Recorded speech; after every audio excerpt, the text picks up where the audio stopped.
কার্বনের বাতাসকে গরম করার ক্ষমতা সব থেকে বেশি, কার্বন ডাই অক্সাইডের থেকে 10,000 গুণ বেশি, কিন্তু একে প্রধান গ্রিন হাউস গ্যাস বলে না। কেন? মানে উষ্ণতা কমে বাড়ে এরকম জিজ্ঞেস করে অনেক সময়, যে স্ট্র্যাটোস্ফিয়ারে উচ্চতা বাড়ার সাথে সাথে উষ্ণতা কমে না বাড়ে? এবার যারা নর্মাল স্টুডেন্ট কারা হয়? যারা মুখস্থ মারে, কিন্তু যারা কনসেপ্ট জানে, টেকনিক গুলো জানে, তাদের মুখস্থ করার দরকার নেই। আচ্ছা, কার তাপন মূল্য সব থেকে বেশি কি করে মনে রাখবো? Shortcut technique. কমলাকান্ত ডিম কেক পেলে প্রায় রান্না করে হাইড্রোজেন গ্যাস দিয়ে। এই শর্টকাট টেকনিক মনে রাখলে তুমি তাপন মূল্যের যাই প্রশ্ন করুক তুমি করতে পারো। আমি নিজেতেই বানিয়েছি এটা। এবারে কয়লার বিছানার উপরে একটা গ্যাস ভেসে থাকে, যে গ্যাসটাকে বলা হয় মিথেন গ্যাস। এই মিথেন গ্যাসকে বলা হয় কয়লার বিছানার মিথেন গ্যাস। তোমাদের বইতে ইংরেজিতে বলে, মানে মুখে মানে লিখবে বাংলায়, বলবে ইংলিশে, যে বলবে কোল বেড মিথেন, কয়লার বিছানার methane.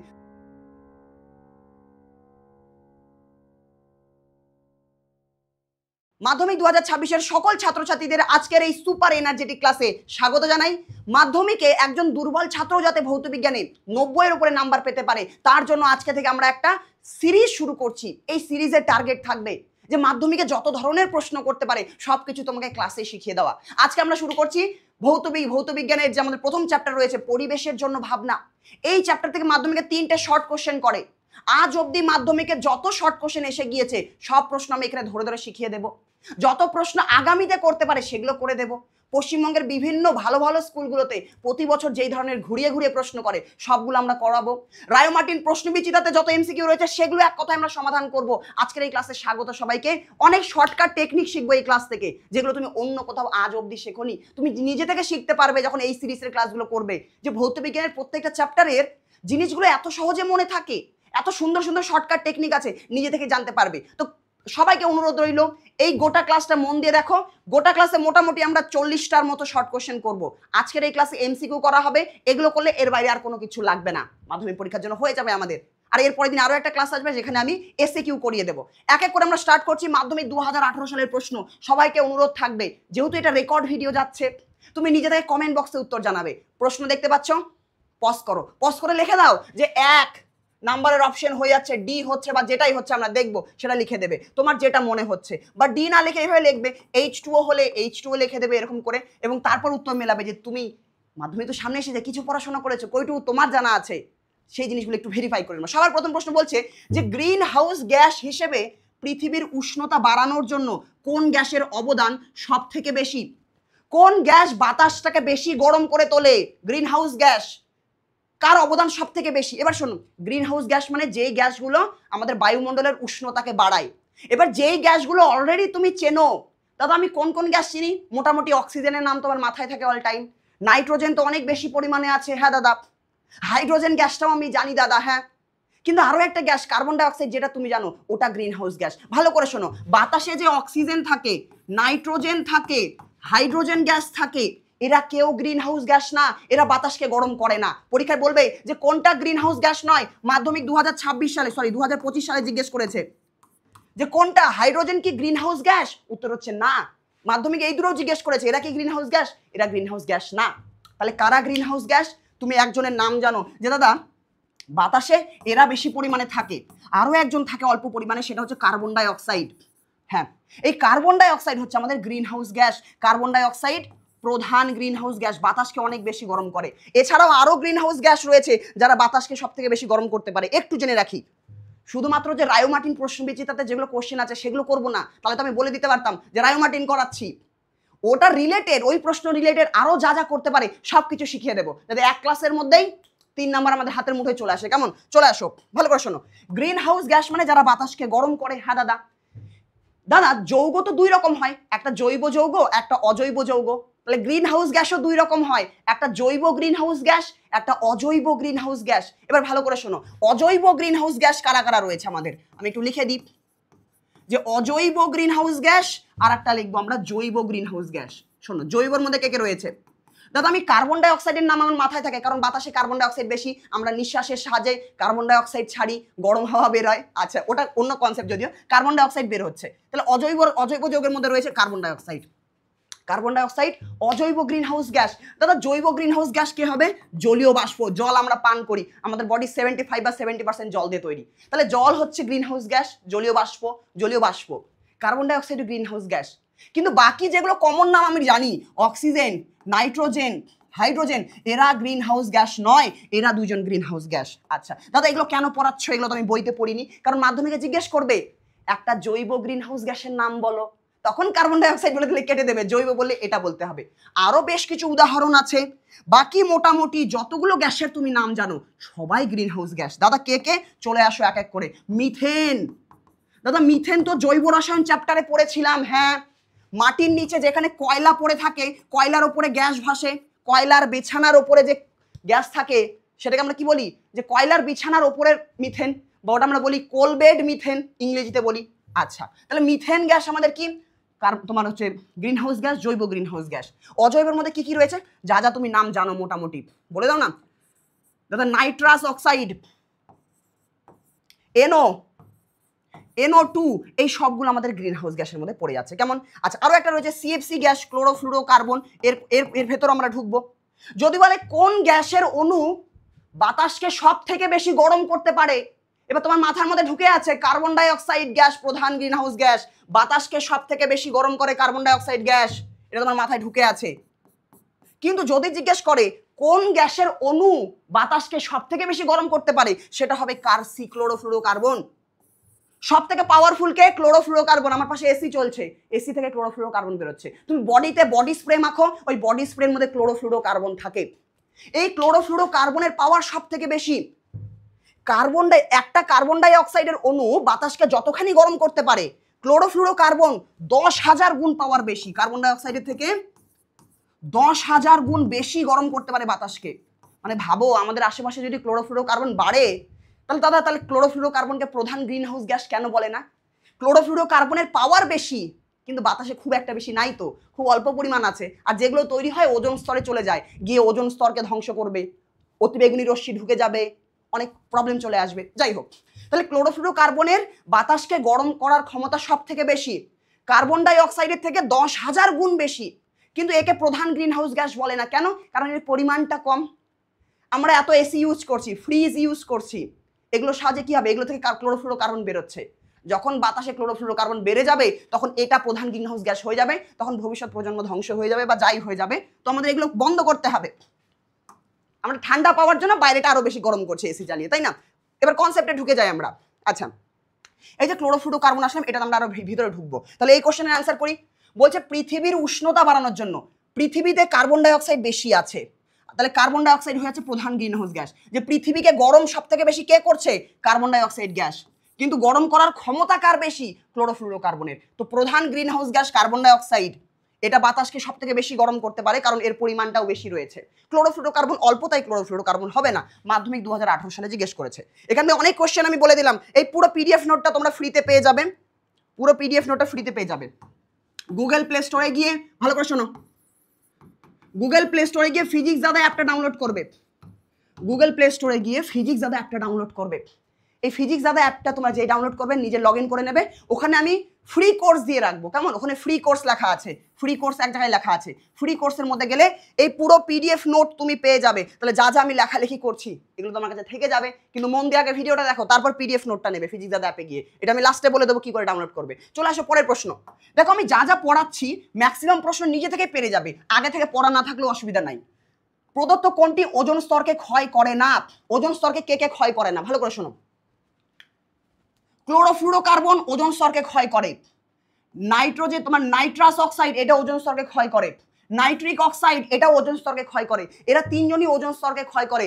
Carbon die oxide ozone স্তরকে ক্ষয় করে না। এখান থেকে মাধ্যমিকে আরো দুটো প্রশ্ন জিজ্ঞেস করে, অলরেডি এটা জিজ্ঞেস করেছে, পর্ষদও জিজ্ঞেস করেছে, মাধ্যমিকও জিজ্ঞেস করেছে, আরো জিজ্ঞেস করবে। ভালো করে শোনো, আমি একটু ধীরে বলি, মনে হয় বেশি তাড়াতাড়ি এগোচ্ছি, একটু ধীরে বলি। কি? কার্বন ডাই অক্সাইড হলো এমন একটা গ্যাস, কার্বন ডাই অক্সাইড শুধুমাত্র বাতাসকে গরম করে, শুধুমাত্র গ্লোবাল ওয়ার্মিং করে। গ্লোবাল ওয়ার্মিং শুধুমাত্র বাতাসকে গরম করবে, ওজোন স্তরকে ধ্বংস করে না। কিন্তু ক্লোরোফ্লুরোকার্বন, ক্লোরোফ্লুরোকার্বন এমন একটা গ্যাস, এমন একটা গ্যাস যে গ্যাসটা গ্লোবাল ওয়ার্মিংও ঘটাবে, বাতাসকেও গরম করবে, আবার ওজোন স্তর ধ্বংস করবে, আবার ওজোন স্তর ধ্বংস করবে। ওজোন স্তর কি করবে? ধ্বংস করবে। ওজোন স্তর ধ্বংস করবে, দুটো করবে। বলবে এমন একটা গ্রিন হাউস গ্যাসের নাম বলো যেটা ওজোন স্তরকে ধ্বংস করে। তাহলে এই যে সব থেকে পাওয়ারফুল ক্লোরোফ্লুরোকার্বন, এটা বাতাসকে গরমও করে, ওজোন স্তরকেও ধ্বংস করে, অতি বেগুনি রশ্মি প্রবেশ করে যায় পৃথিবীর মধ্যে, তাই না? আর আমাদের ত্বকের অনেক রকম সমস্যা দেখা যায়, রোগ দেখা যায়, চোখের প্রবলেম দেখা দেবে। তাহলে যদি বলে carbon dioxide greenhouse gas, yes. Carbon dioxide কি গ্লোবাল ওয়ার্মিং এর জন্য দায়ী? সরি, কার্বন ডাই অক্সাইড কি ওজোন স্তরকে ধ্বংস করে? না, ওজোন স্তরকে ধ্বংস করে না। এখানে একটা কনফিউশন সবার থাকে, সবাই ভাবে অনেকেই যে ক্লোরোফ্লুরোকার্বন মানে এটা একটা অণু হয়, মানে হয়তো কার্বন, ফ্লুরিন আর কার্বন, একটা কার্বনের সাথে একটা ফ্লুরিন আর একটা কার্বন জয়েন্ট হয়ে আছে, এরকম অনেকে মনে করে। আসলে না, এটা একটা নাম। তোমার নাম ধরো অরিন্দম ঘোষ, আমি তোমাকে এজি বলে ডাকছি, এজি এইদিকে আয়, তাহলে ওটা তোমার শর্টকাট নাম, ওটা তোমার শর্টকাট নাম, তোমার নাম এজি নয়, কিন্তু শর্টকাটে ডাকছি। তো ক্লোরোফ্লুরোকার্বন এগুলো কি কি দিয়ে তৈরি, ভালো করে শোনো। ক্লোরোফ্লুরোকার্বন নামের মধ্যেই ক্লোরিন ঢুকে আছে, ক্লোরো, ফ্লুরো মানে ফ্লুরিন, কার্বন মানে কার্বন, মানে এই তিনটে জিনিস দিয়ে তৈরি হবে। ক্লোরোফ্লুরোকার্বন কাকে কাকে দিয়ে তৈরি হয়? ক্লোরো মানে ক্লোরিন দিয়ে তৈরি হয়, ফ্লুরিন দিয়ে তৈরি হয়, কার্বন দিয়ে তৈরি হয়। একটা মোস্ট কমন ক্লোরোফ্লুরোকার্বনের উদাহরণ যদি বলে একটা ক্লোরোফ্লুরোকার্বনের উদাহরণ দাও, তাহলে CFCl3 দিয়ে দাও, বা CFCl2 এগুলো দিয়ে দিতে পারো, তুমি এটা দেবে CFCl3, এটা হচ্ছে একটা ক্লোরোফ্লুরোকার্বনের উদাহরণ। ঠিক, তাহলে ক্লোরোফ্লুরোকার্বনের একটা উদাহরণ চাইলে দিয়ে দেবে যে ক্লোরিন, ফ্লুরিন আর কার্বন দিয়ে তৈরি একটা যৌগ, এটাকেই ক্লোরোফ্লুরোকার্বন বলে। আরো উদাহরণ আছে, অনেক রকমের হয়। আচ্ছা, এবার ভালো করে শোনো, ক্লোরোফ্লুরোকার্বন ওজোন স্তরকে ধ্বংস করে। কিভাবে ধ্বংস করে হালকা একটু রিভিশন করিয়ে দিই। দাদা কেন রিভিশন করাচ্ছ, কাজে লাগবে, ভালো করে শোনো। যদি বলে ক্লোরোফ্লুরোকার্বন কিভাবে ওজোন স্তরকে ধ্বংস করে, 2 নম্বরের প্রশ্ন বলে দেবে যে আচ্ছা ক্লোরোফ্লুরোকার্বনের একটা উদাহরণ নিয়ে আগে। কিভাবে নেব, যে ক্লোরো মানে ক্লোরিন, ফ্লুরো মানে ফ্লুরিন, কার্বন মানে কার্বন, লাস্টেটাকে 3টে করে দাও, কারণ কার্বনের 4টে হাত থাকে, একটা হাতের সাথে তো ফ্লুরিন, বাকি 3টে হাতের সাথে ক্লোরিন যুক্ত থাকবে, জৈব রসায়নে পড়েছো। আচ্ছা, ক্লোরোফ্লুরোকার্বন, এই ক্লোরোফ্লুরোকার্বন কি করে, অতি বেগুনি রশ্মির সঙ্গে বিক্রিয়া করে। ক্লোরোফ্লুরোকার্বন ওপরে চলে যাবে ওজোন স্তরে, অতি বেগুনি রশ্মির সঙ্গে বিক্রিয়া করবে, ইউভি রশ্মির সঙ্গে বিক্রিয়া করে একটা সক্রিয় ক্লোরিন পরমাণু তৈরি করে, মানে একটা ক্লোরিন বেরিয়ে যাবে, একটা ক্লোরিন বেরিয়ে যাবে, একটা ক্লোরিন বেরিয়ে গেলে কি হয়ে যাবে, CFCl2 হয়ে যাচ্ছে আমাদের, CFCl2 হয়ে যাচ্ছে, CFCl2 হয়ে যাচ্ছে, CFCl2 হয়ে যাবে। আচ্ছা, একটা ক্লোরিন পরমাণু বেরিয়ে যাচ্ছে আমাদের, তাহলে এখানে কি হয়ে যাচ্ছে, এই যে ক্লোরিন পরমাণু তৈরি হলো, এই ক্লোরিন পরমাণুটাকে বলা হয় সক্রিয় ক্লোরিন পরমাণু, মাথাতে একটা ডট চিহ্ন দেওয়া হয়, বা ব্র্যাকেটে সক্রিয় লিখে দেওয়া হয়, ব্র্যাকেটে সক্রিয় লিখে দিলেও হয়ে যাবে, ডট চিহ্ন না দিলেও হবে, সক্রিয় লিখে দিলেও হয়ে যাবে, সক্রিয়। তাহলে ক্লোরোফ্লুরোকার্বন অতিবেগুনি রশ্মির সঙ্গে বিক্রিয়া করে একটা সক্রিয় ক্লোরিন তৈরি করে। মাধ্যমিকে শর্ট কোশ্চেন জিজ্ঞেস করবে যে ক্লোরোফ্লুরোকার্বন কোন পরমাণুর সাহায্যে ওজোন স্তরকে ধ্বংস করে, তো আমরা বলবো ক্লোরোফ্লুরোকার্বন থেকে ক্লোরো বেরিয়ে যায়, একটা ক্লোরো বেরিয়ে যায়, মানে একটা ক্লোরিন বেরিয়ে যায়, ওই ক্লোরিনটাই ওজোন স্তরকে ধ্বংস করে।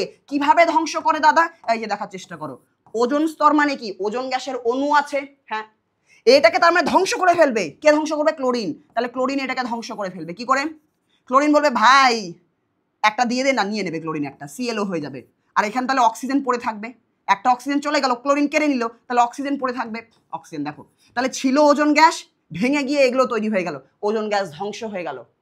কিন্তু এই ক্লোরিন এত পাওয়ারফুল, এই যে ClO তৈরি হলো, এই যে ClO তৈরি হলো, এই ClO আরো একবার কি করবে, এই ClO বলবে আমার কাছেও পাওয়ার আছে, আমার কাছেও ক্লোরিন আছে, তো এই ClO আবার আসবে, আরো একটা ওজোন অণুকে এই ClO বিক্রিয়া করবে। ClO কি বলবে, বলে ভাই তোর কাছ থেকে আমি আরেকটা অক্সিজেন নিয়ে নিলাম, এ আরো একটা অক্সিজেন নিয়ে নেবে, কেমন, এই ক্লোরিনটা আরো একবার আলাদা হয়ে যাবে, এখানে আরেকবার আলাদা হয়ে যাবে, ক্লোরিন আরো একবার আলাদা হয়ে যাবে, 3টে অক্সিজেন একটা অক্সিজেন মিলে গিয়ে 4টে অক্সিজেন, মানে 2টো অক্সিজেনের অণু তৈরি করবে। ঠিক, এটা হচ্ছে আমাদের প্রক্রিয়া, এগুলো আমাদের লাগবে না, যদিও এটা শর্ট কোশ্চেনের ক্লাস। এখান থেকে কি শর্ট কোশ্চেন লাগবে জানতে হবে, ক্লোরোফ্লুরোকার্বন কোন পরমাণুর সাহায্যে ওজোন স্তরকে ধ্বংস করে, ক্লোরোফ্লুরোকার্বন ক্লোরোর সাহায্যে, ক্লোরো মানে কি ক্লোরিন, তার মানে ক্লোরিনের সাহায্যে ধ্বংস করে। আচ্ছা, এই যে ক্লোরিন আছে, যখন থেকে ক্লোরোফ্লুরোকার্বন থেকে যে ক্লোরিন পাওয়া যায়, ওই ক্লোরিন কখনো ধ্বংসপ্রাপ্ত হয় না, ওই ক্লোরিন ওজনকে ভাঙবে, ভেঙে দিয়ে আবার চলে আসবে, এ আরো আবার যাবে, আবার ভাঙবে, ভেঙে গিয়ে আবার আসবে। তাহলে এই ক্লোরিন, একটা ক্লোরিনই বারবার ধ্বংস করতে থাকবে, বারবার ধ্বংস করতে থাকবে। ও প্রথমে একটা ধ্বংস করলো, করে ক্লোরিন আর ক্লোরিন থাকলো না, কিন্তু সে আবার বিক্রিয়া করে আবার ক্লোরিন হয়ে যাবে, এই ক্লোরিন আবার বিক্রিয়া করবে। তো এখানে সক্রিয় ক্লোরিন পরমাণুর ধ্বংস হয় না, সক্রিয় ক্লোরিন পরমাণু বারবার বিক্রিয়া করতে থাকে, মনে থাকবে। আচ্ছা, এবার এখানে কি কোশ্চেন করেছে দেখি এক এক করে। বলছে প্রদত্ত কোনটি ওজোন স্তরকে ক্ষয় করে না, কোনটা ওজোন স্তরকে ক্ষয় করে না, সবাই ওজোন স্তরকে ক্ষয় করে, বাকি মোটামুটি এটা এটা এটা এটা তিনজনই ওজোন স্তরকে ক্ষয় করে, কার্বন ডাই অক্সাইড ওজোন স্তরকে ক্ষয় করে না। ব্যাস, এটা হয়ে গেল, মাধ্যমিকে জিজ্ঞেস করেছে। বলছে যে গ্যাসটি ওজোন স্তরের ক্ষতি করে না, ওজোন স্তরের ক্ষতি করে না কোন গ্যাস, দাদা অনেক গ্যাস আছে, কিন্তু কার্বন ডাই অক্সাইড এমন একটা গ্যাস যে গ্রিন হাউস গ্যাস হওয়া সত্ত্বেও ক্ষতি করে না। নাইট্রোজেন গ্যাসও কোনো ক্ষতি করে না, অক্সিজেন গ্যাসও কোনো ক্ষতি করে না, হাইড্রোজেন গ্যাসও কোনো ক্ষতি করে না, শুধুমাত্র এরা ক্ষতি করে। এদেরকে দেখে নাও, এরা ক্ষতি করে, মানে এই তিনজন ক্ষতি করে, এই তিনজন বাদ দিয়ে বাকিরা কেউ ক্ষতি করে না। তাহলে নাইট্রোজেন ক্ষতি করে না, হাইড্রোজেন ক্ষতি করে না, অক্সিজেন ক্ষতি করে না। হ্যাঁ দাদা, পরের প্রশ্ন দেখি। বলছে সূর্যের অতিবেগুনি রশ্মি কোন স্তরে শোষিত হয়? এই যে এখানে করিয়ে দিলাম। অতিবেগুনি রশ্মি ক্লোরোফ্লুরোকার্বন শোষণ করে ফেলে। ক্লোরোফ্লুরোকার্বন তো অতিবেগুনি রশ্মি শোষণ করছে। কোথায় শোষণ করছে? আমাদের পৃথিবীর চারিদিকে একটা ছাতা আছে যেটাকে ওজোন ছত্র বলে। আমাদের পৃথিবীর চারিদিকে ওজোন স্তরের একটা লেয়ার আছে। এটা আমার যদি পৃথিবী হয়, if this is our earth, এটা আমাদের পৃথিবী হলে পৃথিবীর চারিদিকে কি আছে? একটা স্তরের লেয়ার আছে। এই স্তরটাকে কি বলে? ওজোন স্তর। তুমি এখানে এসির হাওয়া খাচ্ছ, আর এই তোমার এসির হাওয়া থেকে কি বেরোচ্ছে? ক্লোরোফ্লুরোকার্বন বেরোচ্ছে, সিএফসি বেরোচ্ছে। এবার এই ক্লোরোফ্লুরোকার্বন ওজোন স্তরে চলে আসবে, আর সূর্য থেকে কে আসছে? অতিবেগুনি রশ্মি, ইউভি রশ্মি আসছে। এই ওজোন স্তরের অণুগুলো কি করে? ওজোন স্তরের অণুগুলো কি করে? এই ওজোন স্তরের অণুগুলো নীল নীল নিয়ে হ্যাঁ, এটা ধরো ওজোন স্তরের অণু। হ্যাঁ, তো ওজোন স্তরের অণুগুলো কি করে? অতিবেগুনি রশ্মিকে ঢুকতে দেয় না, বাধা দেয়। তাহলে কি বলছেন? ওজোন স্তরকে ক্ষতি করে না কে? যে গ্যাসটা ওজোন স্তর। আচ্ছা, এটা তো হয়ে গেল, আমরা মনে পরেরটা ঢুকছিলাম না, হ্যাঁ এখানে আসছিলাম, চলো এখানে বলে দিচ্ছি। ঠিক, এই ওজোন স্তর কি করে? ওজোন অণুগুলো কি করে? অতিবেগুনি রশ্মিকে ঢুকতে দেয় না। অতিবেগুনি রশ্মিকে ঢুকতে দেয় না, কিছু একটা ঘটায় ফেলে। কিন্তু যখনই তুমি এসি ব্যবহার করবে, ফ্রিজ ব্যবহার করবে, এই ক্লোরোফ্লুরোকার্বন চলে যাবে, গিয়ে অতিবেগুনি রশ্মিকে শোষণ করবে। তাহলে ক্লোরোফ্লুরোকার্বনকে অতিবেগুনি রশ্মি শোষণ করছে, করে ওজোন অণুকে ধ্বংস করছে। তাহলে অতিবেগুনি রশ্মি কোথায় শোষিত হচ্ছে? সূর্যের অতিবেগুনি রশ্মি কোন স্তরে শোষিত হচ্ছে? ওজোন স্তরে শোষিত হচ্ছে। ওজোন স্তরে শোষিত হচ্ছে। এখানে ওজোন স্তর কোথায় রয়েছে? ওজোন স্তর নেই, ওজোন স্তর নেই। তাহলে এখানে আরো একটা কনসেপ্ট জানতে হবে। এটা পৃথিবী আমাদের, এটা আমাদের পৃথিবী। হ্যাঁ, ভালো করে শোনো, আমি এখানে ডাইরেক্ট বলে দিচ্ছি। এটা আমাদের স্ট্র্যাটোস্ফিয়ার। স্ট্র্যাটোস্ফিয়ারের ভেতরেই ওজোন স্তর থাকে। স্ট্র্যাটোস্ফিয়ারের ভেতরেই ওজোন স্তর থাকে। এটা আমাদের স্ট্র্যাটোস্ফিয়ার, আর এই স্ট্র্যাটোস্ফিয়ারের ভেতরেই ওজোন স্তর থাকে। তাহলে ওজোন স্তরে অতিবেগুনি রশ্মি শোষিত হয় বা স্ট্র্যাটোস্ফিয়ারে শোষিত হয় বললেই হলো। তাহলে আমরা স্ট্র্যাটোস্ফিয়ার বলবো। স্ট্র্যাটোস্ফিয়ার অপশনেই নেই। ও, ওজোনোস্ফিয়ার তো আছেই, ওজোনোস্ফিয়ার আছে ডাইরেক্ট, সরি আমি দেখতে পাইনি। তাহলে অতিবেগুনি রশ্মি কোথায় শোষিত হয়? ওজোনোস্ফিয়ারে। অতিবেগুনি রশ্মি কোথায় শোষিত হচ্ছে?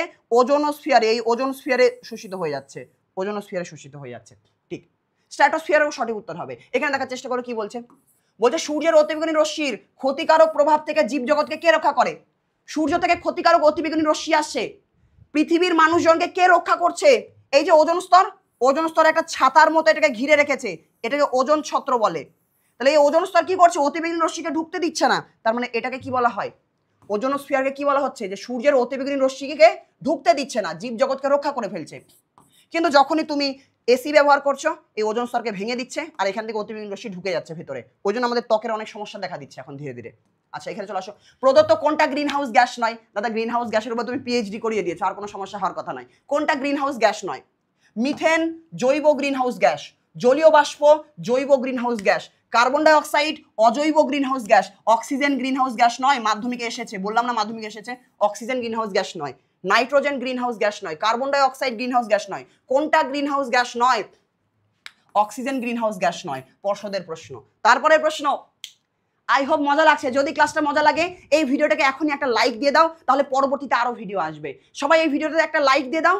যখনই ইউটিউবে তুমি লাইকে ক্লিক করবে, দেখবে নিচে কমেন্টের কাছে একটা জিনিস লেখা আছে, হাইপ লেখা আছে। ওই হাইপে ক্লিক করবে, তাহলে আরো অনেক স্টুডেন্টদের কাছে ভিডিওটা পৌঁছাবে। এটা রিকোয়েস্ট থাকলো, ফ্রি ক্লাস দিচ্ছি, এইটুকু কাজ করবে, একটা থামস আপ লাইক দেবে আর হাইপ করে দেবে ভিডিওটাকে। চলো আমরা এখানে চলে আসি। বায়ুমণ্ডলের কোন স্তরে কৃত্রিম উপগ্রহ রাখা হয়? অ্যাক্সোস্ফিয়ারে। দাদা এটা তো আমরা জানি, এটা তো বোঝার কিছু নাই, এটা মনে রাখতে হবে যে অ্যাক্সোস্ফিয়ারে কৃত্রিম উপগ্রহ রাখা হয়। চলে আসো। নিম্নোক্ত কোন গ্যাসটি ভূপৃষ্ঠ থেকে বিকিরিত তরঙ্গ দৈর্ঘ্য বিশিষ্ট, দীর্ঘ তরঙ্গ দৈর্ঘ্য বিশিষ্ট অবলোহিত রশ্মি শোষণ করে? আরো একবার একটু হালকা কনসেপ্টে ঢুকে যায়। এটা আমাদের পৃথিবী, সূর্য থেকে আলো আসে, সূর্য থেকে একটা অনেক রশ্মি আসে, তার মধ্যে একটা হচ্ছে অবলোহিত রশ্মি। তো সূর্য থেকে আলো এসে পড়লো, পৃথিবী কি করে? ওই আলোটাকে শোষণ করে নেয়। যে কোনো গরম বস্তু থেকে যে বিকিরণ বের হয় সেটাকে বলা হয় অবলোহিত রশ্মি। তাহলে মাটি গরম হবে, সূর্যের আলো এসে পড়ছে, মাটি গরম হচ্ছে, তাহলে মাটি থেকে একটা রশ্মি বের হবে, মাটি থেকে একটা রশ্মি বের হবে। রশ্মিটা কি? রশ্মিটা কি রশ্মি বের হবে মাটি থেকে? কি রশ্মি বের হবে? মাটি থেকে যেটা বের হবে সেটা হচ্ছে অবলোহিত রশ্মি। অবলোহিত লিখে দাও, অবলোহিত। মাটি থেকে যেটা আসে সেটা হচ্ছে অবলোহিত রশ্মি। অবলোহিত রশ্মি, ইনফ্রারেড রে। অবলোহিত রশ্মি, এই রশ্মিটা গরম হয়।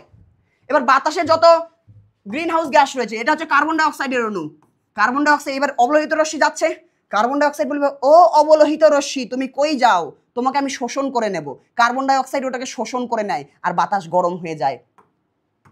এখানে ক্লোরোফ্লুরোকার্বন রয়েছে, এই ক্লোরোফ্লুরোকার্বন বলবে ও অবলোহিত রশ্মি কোথায় যাচ্ছ, তোমাকে আমি শোষণ করে নেব, শোষণ করে নেয়। তাহলে গ্রিন হাউস গ্যাস কি করে? গ্রিন হাউস গ্যাস পৃথিবী থেকে যে অবলোহিত রশ্মি নির্গত হয় সেটাকে শোষণ করে নেয় আর বায়ুমণ্ডলকে গরম করে ফেলে। ঠিক, এখানে কি বলেছে যে মাটি থেকে যে বিকিরিত দীর্ঘ তরঙ্গ দৈর্ঘ্য বিশিষ্ট যে অবলোহিত রশ্মি আছে, ওই রশ্মিকে কে শোষণ করে? গ্রিন হাউস গ্যাস শোষণ করে। তাহলে যে কোনো একটা গ্রিন হাউস গ্যাসকে বললেই হয়ে গেল। নাইট্রোজেন গ্রিন হাউস গ্যাস নয়, অক্সিজেন গ্রিন হাউস গ্যাস নয়, হিলিয়াম গ্রিন হাউস গ্যাস নয়, মিথেন জৈব গ্রিন হাউস গ্যাস। তাহলে মিথেন শোষণ করতে পারবে, যারা গ্রিন হাউস গ্যাস হয় তারা এটাকে শোষণ করে নেয়। চলে আসো আগলা সওয়াল, বায়ুমণ্ডলের কোন স্তরটির ঘনত্ব সব থেকে বেশি? বায়ুমণ্ডলের কোন স্তরের ঘনত্ব সব থেকে বেশি? এটা আমাদের পৃথিবী। ভালো করে শোনো, আমরা জানি, আমরা কি জানি যে আমাদের একটা জলের বোতল আছে, এই জলে বা ধরো আমাদের পুকুর আছে, পুকুরের মধ্যে যদি তুমি একটা লোহার টুকরো ফেলে দাও, লোহার টুকরো ডুবে যাবে। তুমি যদি তেল ফেলে দাও, তেল ভাসবে। তার মানে কি, যাদের ঘনত্ব বেশি হয় তারা নিচে থাকে। নিচ থেকে যত আমরা উপরে উঠতে থাকবো, পৃথিবী থেকে যত উপরে তুমি উঠতে থাকবে ঘনত্ব কমতে থাকবে, ঘনত্ব কমতে থাকবে। তাহলে যেই গ্যাসগুলো বেশি ভারী, যারা বেশি ঘন ঘন থাকে, মানে যারা বেশি ভারী গ্যাস হয় তারা নিচের দিকে চলে আসে ট্রপোস্ফিয়ারে। ম্যাক্সিমাম ট্রপোস্ফিয়ারে সব গ্যাস চলে আসে, ম্যাক্সিমাম 70% মতো ট্রপোস্ফিয়ারে চলে আসে। তো ট্রপোস্ফিয়ারের ঘনত্ব সব থেকে বেশি হয়। যেই গ্যাসগুলোর ঘনত্ব একটু কম হবে, হালকা হবে, তারা একটু উপরে চলে যাবে। তাহলে নিচ থেকে যত উপরে উঠবো ঘনত্ব কি হবে? ঘনত্ব কমবে, ঘনত্ব কমবে। ওই জন্যই তো পৃথিবীর বাইরে হাইড্রোজেন গ্যাস আছে, উপরে সবার উপরে হাইড্রোজেন গ্যাস আছে। হাইড্রোজেন গ্যাস সব থেকে হালকা, হাইড্রোজেন হিলিয়াম এগুলো রয়েছে। ঠিক, আচ্ছা, তাহলে সব থেকে ঘনত্ব কার বেশি? সবার নিচে, সবার নিচে বেশি ঘনত্বের জিনিস থাকে। একটু ইন্ডিয়া এঁকে দিই না, আমি ভুলে গেছি ইন্ডিয়া অনেকদিন আগে কি এঁকেছিলাম আমি জানি না, এরকম টাইপের ইন্ডিয়া হয় হয়তো আমাদের। তো পৃথিবীর কাছে যে স্তরটা আছে সেটার ঘনত্ব সব থেকে বেশি। তাহলে ট্রপোস্ফিয়ার সবার প্রথমে থাকে, ট্রপোস্ফিয়ারের ঘনত্ব সব থেকে বেশি। কেমন? চলে আসো। কার ঘনত্ব সব থেকে কম? সবার বাইরে যে স্তরটা আছে, এক্সোস্ফিয়ার। ম্যাগনেটোস্ফিয়ারে তো কোনো গ্যাস নেই, তো এক্সোস্ফিয়ার বলে দেবে যে এক্সোস্ফিয়ারের ঘনত্ব সব থেকে কম। মাধ্যমিক 2022 সালে এসেছে, দেখো। চলো, সৌর বিকিরণের যে রশ্মি গ্রিন হাউস এফেক্টের জন্য দায়ী, সূর্য থেকে অনেকগুলো বিকিরণ আসে, সেগুলোকে মাটি শোষণ করে এবং মাটি যেই বিকিরণ ছাড়ে সেটাকে অবলোহিত রশ্মি বলে। এই অবলোহিত রশ্মি পৃথিবীকে গরম করে। তাহলে সূর্য থেকে আগত কোন রশ্মিটা বাতাসকে গরম করে? অবলোহিত রশ্মি। বলে দিয়েছি কনসেপ্ট, ওটাই বলেছে। সৌর বিকিরণের যে রশ্মি গ্রিন হাউস এফেক্টের জন্য দায়ী, বাতাসকে গরম করার জন্য দায়ী, অবলোহিত রশ্মি। আই হোপ তোমরা কমেন্টে উত্তর দিচ্ছ, শুধু ভিডিও দেখলে হবে না, 8 নাম্বার দিয়ে উত্তর দাও প্রত্যেকটা। শেখা, ভিডিও পজ করে করে উত্তর দাও, নিজে থেকে করার চেষ্টা করো আগে, আর নাহলে মন দিয়ে দেখো তাও হবে। চলো, উত্তর দেওয়া লাগবে না, মন দাও। লাস্টে একটা কমেন্ট করে দিও ভালো দেখে, যে মজা আয়া, বুঝতে পারলে নাকি, বা কোনো সাজেশন থাকলে বলবে। যদি মনে হয় দাদা তুমি একটু স্পিডে পড়াচ্ছ, ধীরে পড়াও, তাহলে সেটা বলবে। আমার স্পিডে পড়ানোর কারণ হচ্ছে আর মাত্র 1 মাস আছে, 1 মাস পরে পরীক্ষা, তাই না? তো পরীক্ষায় আমি চেষ্টা করবো 90% উপরে যাতে তোমরা নাম্বার পাও। শর্ট কোশ্চেন তো এখান থেকে হয়ে যাচ্ছে। বড় প্রশ্ন কোথা থেকে হতে পারে? আমার অনলাইন ব্যাচে জয়েন করতে পারো, নিয়মিত সেখানে ক্লাস হয়, অনেক কিছু করানো হয় অনলাইন ব্যাচে, ডিটেলড কনসেপ্টে সব কিছু শেখানো হয়। পরীক্ষার আগে অল্প সময়, তার জন্য ওয়ান শট ক্লাস করানো হয়, ওয়ান শট ক্লাসে সব কিছু বোঝানো হয় তাড়াতাড়ি। পরীক্ষার একদিন আগে বই পড়তে ইচ্ছে করছে না, ধরো পরীক্ষার 2-3 দিন আগে বই পড়তে ইচ্ছে করছে না, আমি একটা সুপার ফাস্ট রিভিশন ক্লাস দিয়েছি, যে আধা ঘন্টার মধ্যে গোটা চ্যাপ্টার পড়িয়ে দিয়েছি। তো বই পড়ো বা মন দিয়ে ওই ভিডিও দেখো, গোটা যত বড় প্রশ্ন পরীক্ষায় করবে সব রিভিশন ওখান থেকে হয়ে যাবে। তো বড় প্রশ্ন আমার ওই ক্লাস থেকে করতে পারো। ব্যাচ সম্পর্কে লাস্টে নাই বলবো, ব্যাচের প্রাইস খুবই কম, 399 টাকাতে ব্যাচে একবার জয়েন করলে ভৌত বিজ্ঞানের ক্লাস পাবে, জীবন বিজ্ঞানের ক্লাস পাবে, অঙ্কের ক্লাস পাবে, সবগুলো ক্লাস পাবে। জাস্ট একবারই এই অ্যামাউন্টটা দিতে হবে, আর দিতে হবে না। মাধ্যমিক পর্যন্ত আমরা অনলাইন টিউশনে পড়াই। তো অনলাইন টিউশন ব্যাচে যদি জয়েন হতে চাও, এই নাম্বারে মেসেজ করে দিতে পারো, 8167866996। বাকি আমি ক্লাস আগাচ্ছি, লাস্টে এটা নিয়ে আর একবার বলে দেবো ব্যাচ সম্পর্কে, কিন্তু এখনো শুনতে হবে না, এখন ক্লাসে মন দাও, ক্লাসের মজা নাও, চলে আসো। তো ওই ব্যাচে জয়েন করতে পারো। পরীক্ষার আগে তাড়াতাড়ি কনসেপ্ট বোঝার জন্য ক্লাস আছে, আলাদা করে রেকর্ড দেওয়া, লাইভ ক্লাস তো হয় কিন্তু রেকর্ড দেওয়া আছে। পরীক্ষার আগের রাতে আমি চাইছি গোটা বই রিভিশন করব, তো সুপার ফাস্ট রিভিশন ক্লাস দেখে নেবে। যত ধরনের প্রশ্ন মাধ্যমিকে হতে পারে সব কটা প্রশ্ন আর তার উত্তর তাড়াতাড়ি বোঝানো হয়েছে, তাড়াতাড়ি পড়িয়ে দেওয়া হয়েছে, তো ওটা পড়লে তোমার মোটামুটি হয়ে যাবে। এখানে আসো এবার, অতিবেগুনি রশ্মির ক্রিয়ায় ক্লোরোফ্লুরোকার্বন থেকে কি উৎপন্ন হয়? অতিবেগুনি রশ্মির ক্রিয়ায় ক্লোরোফ্লুরোকার্বন থেকে কি উৎপন্ন হয়? দাদা সক্রিয় ক্লোরিন পরমাণু, আজকেই তো শিখলাম, কেবলই শিখালাম। কই, অতিবেগুনি রশ্মি গিয়ে ক্লোরোফ্লুরোকার্বন শোষণ করে নেবে। সরি সরি, এটা নয়, এটা নয়, অতিবেগুনি রশ্মির ক্রিয়ায়, এইটা চলে আসো। অতিবেগুনি রশ্মির ক্রিয়ায় ক্লোরোফ্লুরোকার্বন বিক্রিয়া করবে, ক্লোরোফ্লুরোকার্বন অতিবেগুনি রশ্মির সঙ্গে বিক্রিয়া করে, বিক্রিয়া কি তৈরি হয়? সক্রিয় ক্লোরিন পরমাণু তৈরি হয়, বলে দিয়েছি। তুমি বলে হ্যাঁ দাদা এটা তো কেবলই করালা, মাথা থেকে চলে গেছিল, কিন্তু আরো একবার রিভিশন হয়ে গেল যে সক্রিয় ক্লোরিন পরমাণু। চলো 9 নাম্বার, মোটামুটি 40টার মতো করবো। জেট প্লেন চলাচল করে কোথায়? দাদা স্ট্র্যাটোস্ফিয়ারে, সবাই পারে, এটা সবাই পারে যে স্ট্র্যাটোস্ফিয়ারে কোনো বায়ু প্রবাহ হয় না, শান্ত পরিবেশ থাকে, শান্ত মণ্ডল বলা হয়। শান্ত পরিবেশে এরোপ্লেন উড়ে চলে যায়, আমরা এরোপ্লেনে করে শান্ত পরিবেশ দিয়ে যাই। কিন্তু তার নিচেই আছে অশান্ত পরিবেশ, ট্রপোস্ফিয়ার, ক্ষুব্ধ মণ্ডল, ওখানে অনেক জোরে জোরে বাতাস, বায়ু প্রবাহ হয়, ঝড় বৃষ্টি হয়। কিন্তু ওইখানেও একটা এরোপ্লেন ওড়ে, যেটাকে আমরা বলি প্রোপেলার বিমান। বিমানের সামনে পাখা ঘোরে না, সামনে প্রোপেলার ঘোরে, তো ছোট ছোট যে প্রোপেলার বিমান হয়, ওই প্রোপেলার বিমান কিন্তু অত উঁচুতে ওঠে না। তো যদি বলে প্রোপেলার বিমান, যদি প্রোপেলার বিমান বলতো, জলদি এখানে প্রোপেলার বিমান বলতো, প্রোপেলার বিমান, প্রোপেলার বিমান কোথায় ওড়ে? প্রোপেলার বিমান কোথায় ওড়ে? প্রোপেলার বিমান বেশি উঁচুতে ওড়ে না, এটা ট্রপোস্ফিয়ারেই ওড়ে, এটা ট্রপোস্ফিয়ারেই ওড়ে। প্রোপেলার বিমান ট্রপোস্ফিয়ারে ওড়ে, ট্রপোস্ফিয়ার, ট্রপোস্ফিয়ার। আর জেট বিমান, বড় যে বিমানগুলো হয় ওগুলো ওরকম পাখা পাখা ঘোরে না ওগুলোতে, সেটা কোথায় ওড়ে? সেটা স্ট্র্যাটোস্ফিয়ারের শান্ত মণ্ডল, আমরা জানি। চলে আসো, বায়ুমণ্ডলের ওজোন স্তর কোন রশ্মিকে শোষণ করে? ওজোন স্তর কোন রশ্মিকে শোষণ করে? দাদা অতিবেগুনি রশ্মিকে শোষণ করে। তুমি এখানে এই কনসেপ্টে সব বুঝিয়ে দিয়েছো, তাই না? এখানে সব বুঝিয়ে দিলাম যে এই ওজোন স্তরটা কোন রশ্মিকে শোষণ করছে? ক্ষতিকারক অতিবেগুনি রশ্মিকে শোষণ করে ফেলে, যার জন্য পৃথিবীতে সেটা ঢুকতে পারে না। সব হয়ে যাবে, সব নিজে থেকে পারবে এখন, সব কুছ খুদ সে হোগা জি, দেখ লিজিয়ে। তারপর কি বলছে? তাহলে বায়ুমণ্ডলের ওজোন স্তর কোন রশ্মিকে শোষণ করে? অতিবেগুনি রশ্মিকে শোষণ করে। আর গ্রিন হাউস গ্যাস কোন রশ্মিকে শোষণ করে? অবলোহিত রশ্মিকে শোষণ করে গ্রিন হাউস গ্যাস। কে কে শোষণ করবে? CO2 শোষণ করবে, যত রয়েছে সবাই শোষণ করবে, জলীয় বাষ্প শোষণ করবে, মিথেন শোষণ করবে, CFC শোষণ করবে। এরা কাকে শোষণ করে? এরা কাকে শোষণ করে? এরা কাকে শোষণ করে? অবলোহিত রশ্মিকে। দাদা ক্লোরোফ্লুরোকার্বন তো অতিবেগুনি রশ্মির সঙ্গেও বিক্রিয়া করে, হ্যাঁ। তাহলে ক্লোরোফ্লুরোকার্বন এমন একটা গ্যাস যে অতিবেগুনি রশ্মির সঙ্গেও বিক্রিয়া করে সক্রিয় ক্লোরিন তৈরি করে, আবার সে অবলোহিত রশ্মির সঙ্গে করে। তাহলে কানেকশন তৈরি হয়ে গেল দুটো জিনিসেরই, কানেকশন ডান, কানেকশন ডান, এই দুটোর কানেকশন ডান। চলে আসো, CFC অবলোহিত রশ্মিকেও শোষণ করে, বাতাসে গরম করে, আবার এই ক্লোরোফ্লুরোকার্বন অতিবেগুনি রশ্মির সঙ্গেও বিক্রিয়া করে সক্রিয় ক্লোরিন তৈরি করে, দুজনের সাথে ও সম্পর্ক রাখছে, তাই না? চলে আসো 12 নম্বরে, প্রদত্ত কোন গ্যাসটি ওজোন স্তরে ওজোন ক্ষয়ে সহায়তা করে? ওজোন ক্ষয়কে সহায়তা করে কোন গ্যাস? ক্লোরোফ্লুরোকার্বন। মাধ্যমিক 2000, এটা কি কোনো কোশ্চেন হলো? মাধ্যমিক 2023 জিজ্ঞেস করেছে যে ওজোন স্তরকে কে ক্ষয় করে? ক্লোরোফ্লুরোকার্বন। কার সাহায্যে করে? অতিবেগুনি রশ্মির সাহায্যে করে। অতিবেগুনির সঙ্গে বিক্রিয়া করে কি তৈরি করে? সক্রিয় ক্লোরিন পরমাণু। এই সক্রিয় ক্লোরিন পরমাণুর সাহায্যে ওজোন স্তর ক্ষয় করে। চলো রিভিশন হচ্ছে একই জিনিসই। প্রতি কিলোমিটার উচ্চতা বৃদ্ধিতে বায়ুর উষ্ণতা কি হয়?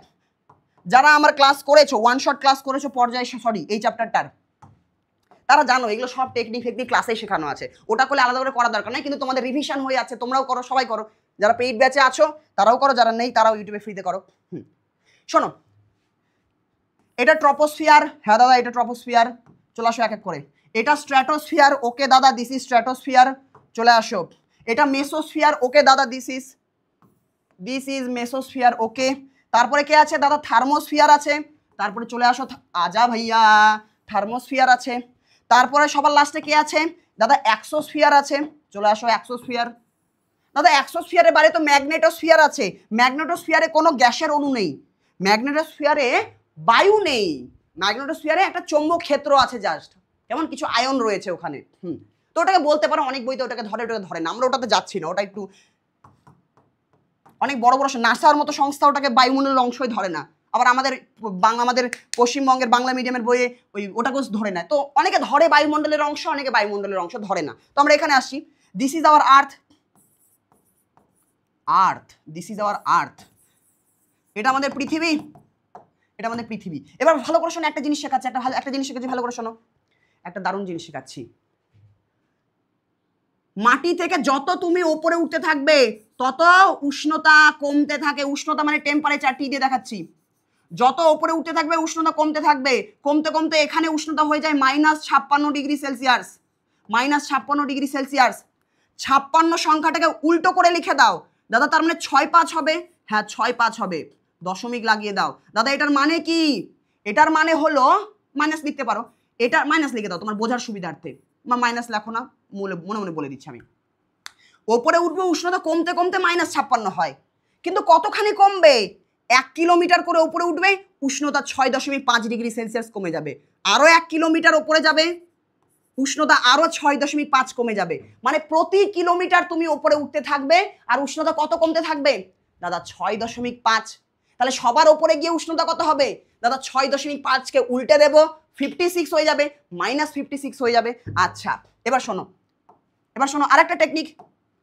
প্রথমে উষ্ণতা কমে, ট্রপোস্ফিয়ারে উপরে উঠলে উষ্ণতা কমে, স্ট্র্যাটোস্ফিয়ারে উল্টো, স্ট্র্যাটোস্ফিয়ারে যত উপরে যাবে উষ্ণতা এবার বাড়বে। তাহলে প্রথমে উষ্ণতা কমে, তারপরে উষ্ণতা বাড়ে, তারপরে উষ্ণতা কমে, তারপরে উষ্ণতা বাড়ে, তারপরে উষ্ণতা বাড়ে। তাহলে উষ্ণতা কমে বাড়ে, কমে বাড়ে, এরকম করে চলতে থাকবে। কেমন? চলে আসো। তাহলে মনে থাকবে, এরকম জিজ্ঞেস করো অনেক সময় যে স্ট্র্যাটোস্ফিয়ারে উচ্চতা বাড়ার সাথে সাথে উষ্ণতা কমে না বাড়ে? এবার যারা নর্মাল স্টুডেন্ট কারা হয়? যারা মুখস্থ মারে, কিন্তু যারা কনসেপ্ট জানে, টেকনিকগুলো জানে, তাদের মুখস্থ করার দরকার নেই, তাই না? চলে আসো এবার। তাহলে শোনো, তাহলে -56 থেকে বাড়তে বাড়তে স্ট্র্যাটোস্ফিয়ারের ওপরে হয়ে যায় 0 ডিগ্রি সেলসিয়াস উষ্ণতা। 0 ডিগ্রি সেলসিয়াস উষ্ণতা। তাহলে কমলো বাড়লো আবার কমবে, মেসোস্ফিয়ারে আবার কমবে, কমতে কমতে কমতে, এটা তীর চিহ্ন নিচের দিকে, হ্যাঁ মানে কি? মানে উষ্ণতা কমবে। এটা ডাউন মানে কি? কমে যাচ্ছে। তো যত আমি ওপরে যাচ্ছি উষ্ণতা কমবে, কমতে কমতে 0 থেকে আরো কমে যায় -93 ডিগ্রি সেলসিয়াস। অনেক বেশি ঠান্ডা। এই জন্য মেসোস্ফিয়ারকে বলা হয় বায়ুমণ্ডলের সব থেকে ঠান্ডা জায়গা। বায়ুমণ্ডলের সব থেকে ঠান্ডা জায়গা বলা হয় যে মেসোস্ফিয়ারের উষ্ণতা সব থেকে কম, বায়ুমণ্ডলের সব থেকে ঠান্ডা জায়গা। এই জন্য এটাকে শীতল মণ্ডলও বলা হয়। মেসোস্ফিয়ারকে কি বলা হয়? শীতল মণ্ডলও বলা হয়। সব থেকে ঠান্ডা, খুব ঠান্ডা, লিখে দিলাম, খুব ঠান্ডা। মাধ্যমিকে জিজ্ঞেস করবে বায়ুমণ্ডলের কোন স্তরের উষ্ণতা সব থেকে কম? বায়ুমণ্ডলের সব থেকে শীতলতম স্তর কোনটা? তো -93 কোথায় হয়েছে? মেসোস্ফিয়ারে। তো ভাববো প্রথমে কমে, বাড়ে, তারপর যখন কমে যাবে সব থেকে কমে যাবে -93। এবার চলে আসো থার্মোস্ফিয়ারে। দাদা তাহলে কমলো বাড়লো, কমলো বাড়লো। এবার থার্মোস্ফিয়ারে বাড়তে বাড়তে বাড়তে বাড়তে থার্মোস্ফিয়ারে কত বেড়ে যায়? 1200 ডিগ্রি হয়ে যায়। -93 থেকে 1200 ডিগ্রি হয়ে যাচ্ছে, অনেক বেশি গরম। থার্মোস্ফিয়ারে সবার প্রথমে সব থেকে বেশি উষ্ণতা বেড়ে যাচ্ছে। সবার প্রথমে দেখো -93 থেকে 1200 হয়ে যাচ্ছে, অনেক বেশি বেড়ে যাচ্ছে না? মানে বৃদ্ধিটা অনেক বেশি, -93 থেকে 1200 হয়ে যাচ্ছে। এই জন্য এটাকে বলা হয়, যেটা গরম স্তর বা এখানে উষ্ণতার বৃদ্ধি বেশি হচ্ছে, এটাকে বলা হয় থার্মোস্ফিয়ার। দাদা থার্মোস্ফিয়ার তো থার্মো কথাটা শোনা শোনা লাগছে, থার্মোমিটার, আমার গা গরম হয়ে গেলে থার্মোমিটার ঢোকাই। তার মানে থার্মো শব্দ থেকে তাপ কথাটা আসছে, শরীরের তাপ বেড়ে গেলে থার্মোমিটার ইউজ করি। থার্মোস্ফিয়ারে তার মানে তাপ বেশি, হ্যাঁ তাহলে থার্মোস্ফিয়ারে তাপ বেশি বলা ভুল, থার্মোস্ফিয়ারে তাপের বৃদ্ধিটা বেশি হয়, এটাকে বলা হচ্ছে থার্মোস্ফিয়ার। থার্মোস্ফিয়ারকে বাংলায় বলে তাপমণ্ডল। তাপমণ্ডল মানে এখানে উষ্ণতা অনেকটা বেশি বেড়ে যাচ্ছে, মণ্ডল। মাধ্যমিকে যদি জিজ্ঞেস করে বায়ুমণ্ডলের কোন স্তরের উষ্ণতা সব থেকে বেশি, তুমি যদি বলে দাও থার্মোস্ফিয়ার, তাহলে তুমি গোল্লা পাবে। অনেকে এরকম করে দেয়, অনেকে। আমি অনেক বছর ধরে পড়ে আসছি, গত বেশ কয়েক বছর ধরে, 5-6 বছর তো হয়ে গেল। তোমরা কোথায় কোথায় ভুল করো আমার জানা আছে। তো যদি বলে বায়ুমণ্ডলের সব থেকে গরম স্তর কোথায়, সবাই বলবে তাপমণ্ডল, নামের মধ্যেই তাপ ঢুকে আছে, নামেই থার্মো। আমি বললাম না, থার্মোস্ফিয়ারে উষ্ণতা অনেকটা বেড়ে যায়, সবার প্রথমে অনেকটা উষ্ণতা বেড়ে যাচ্ছে থার্মোস্ফিয়ারে। ঠিক, তাপমণ্ডল বলা হচ্ছে। শোনো, তাহলে উষ্ণতা প্রথমে কমবে বাড়বে, কমবে বাড়বে, বাড়তে বাড়তে যখনই থার্মোস্ফিয়ারে ঢুকে গেল আর উষ্ণতা কমবে না। থার্মোস্ফিয়ারে যেই ঢুকে গেল এখান থেকে হবে উষ্ণতার বৃদ্ধি। থার্মোস্ফিয়ার বা তাপমণ্ডল থেকে উষ্ণতার বাড়া শুরু হয়, আর কমে না। তার মানে থার্মোস্ফিয়ারে বাড়তে বাড়তে উপরে চলে গেল, এবার উপরে গেলে আরো বাড়বে, এক্সোস্ফিয়ারে হয়ে যাবে 1600 ডিগ্রি সেলসিয়াস। 1600 degree Celsius. এক্সোস্ফিয়ারের উপরে তো বায়ুমণ্ডলই নেই। তাহলে যদি বলে বায়ুমণ্ডলের সব থেকে উষ্ণতম স্তর কোনটা, এক্সোস্ফিয়ার, এটা হয়ে যাচ্ছে এক্সোস্ফিয়ার। তার মানে দাদা থার্মোস্ফিয়ার মানে হলো যেই স্তর থেকে উষ্ণতা খালি বাড়তে থাকবে, কমবে না। তাহলে বায়ুমণ্ডলে যেই স্তর থেকে উষ্ণতা বাড়া একবার শুরু হচ্ছে আর কমছে না, সেটাকেই বলা হচ্ছে থার্মোস্ফিয়ার। বোঝা গেল? বাড়বে কমবে না। তাহলে যেই থার্মোস্ফিয়ারে ঢুকে গেলো বাড়তে বাড়তে 1200 হলো, তারপরে গেলে আরো বাড়বে 1600। তাহলে এক্সোস্ফিয়ারকে বলা হয় সব থেকে উষ্ণতম স্তর। বায়ুমণ্ডলে উষ্ণতম স্তর কোনটা? এক্সোস্ফিয়ার। এগুলো জিজ্ঞেস করে আসবো, দেখবে তুমি কোশ্চেন করতে লাগলে তুমি বুঝে যাবে। ভিডিওটাকে পজ করো, যা যা বলেছি এলো রিভিশন মারো, নাহলে ভুলে যাবে।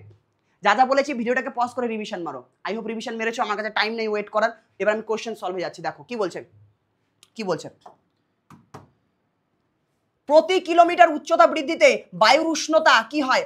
দাদা কোথাও বাড়ে কোথাও কমে, কোথাও বাড়ে কোথাও কমে। তাহলে যেই মানুষটা এই প্রশ্ন করেছে সে ভুল কোশ্চেন করেছে।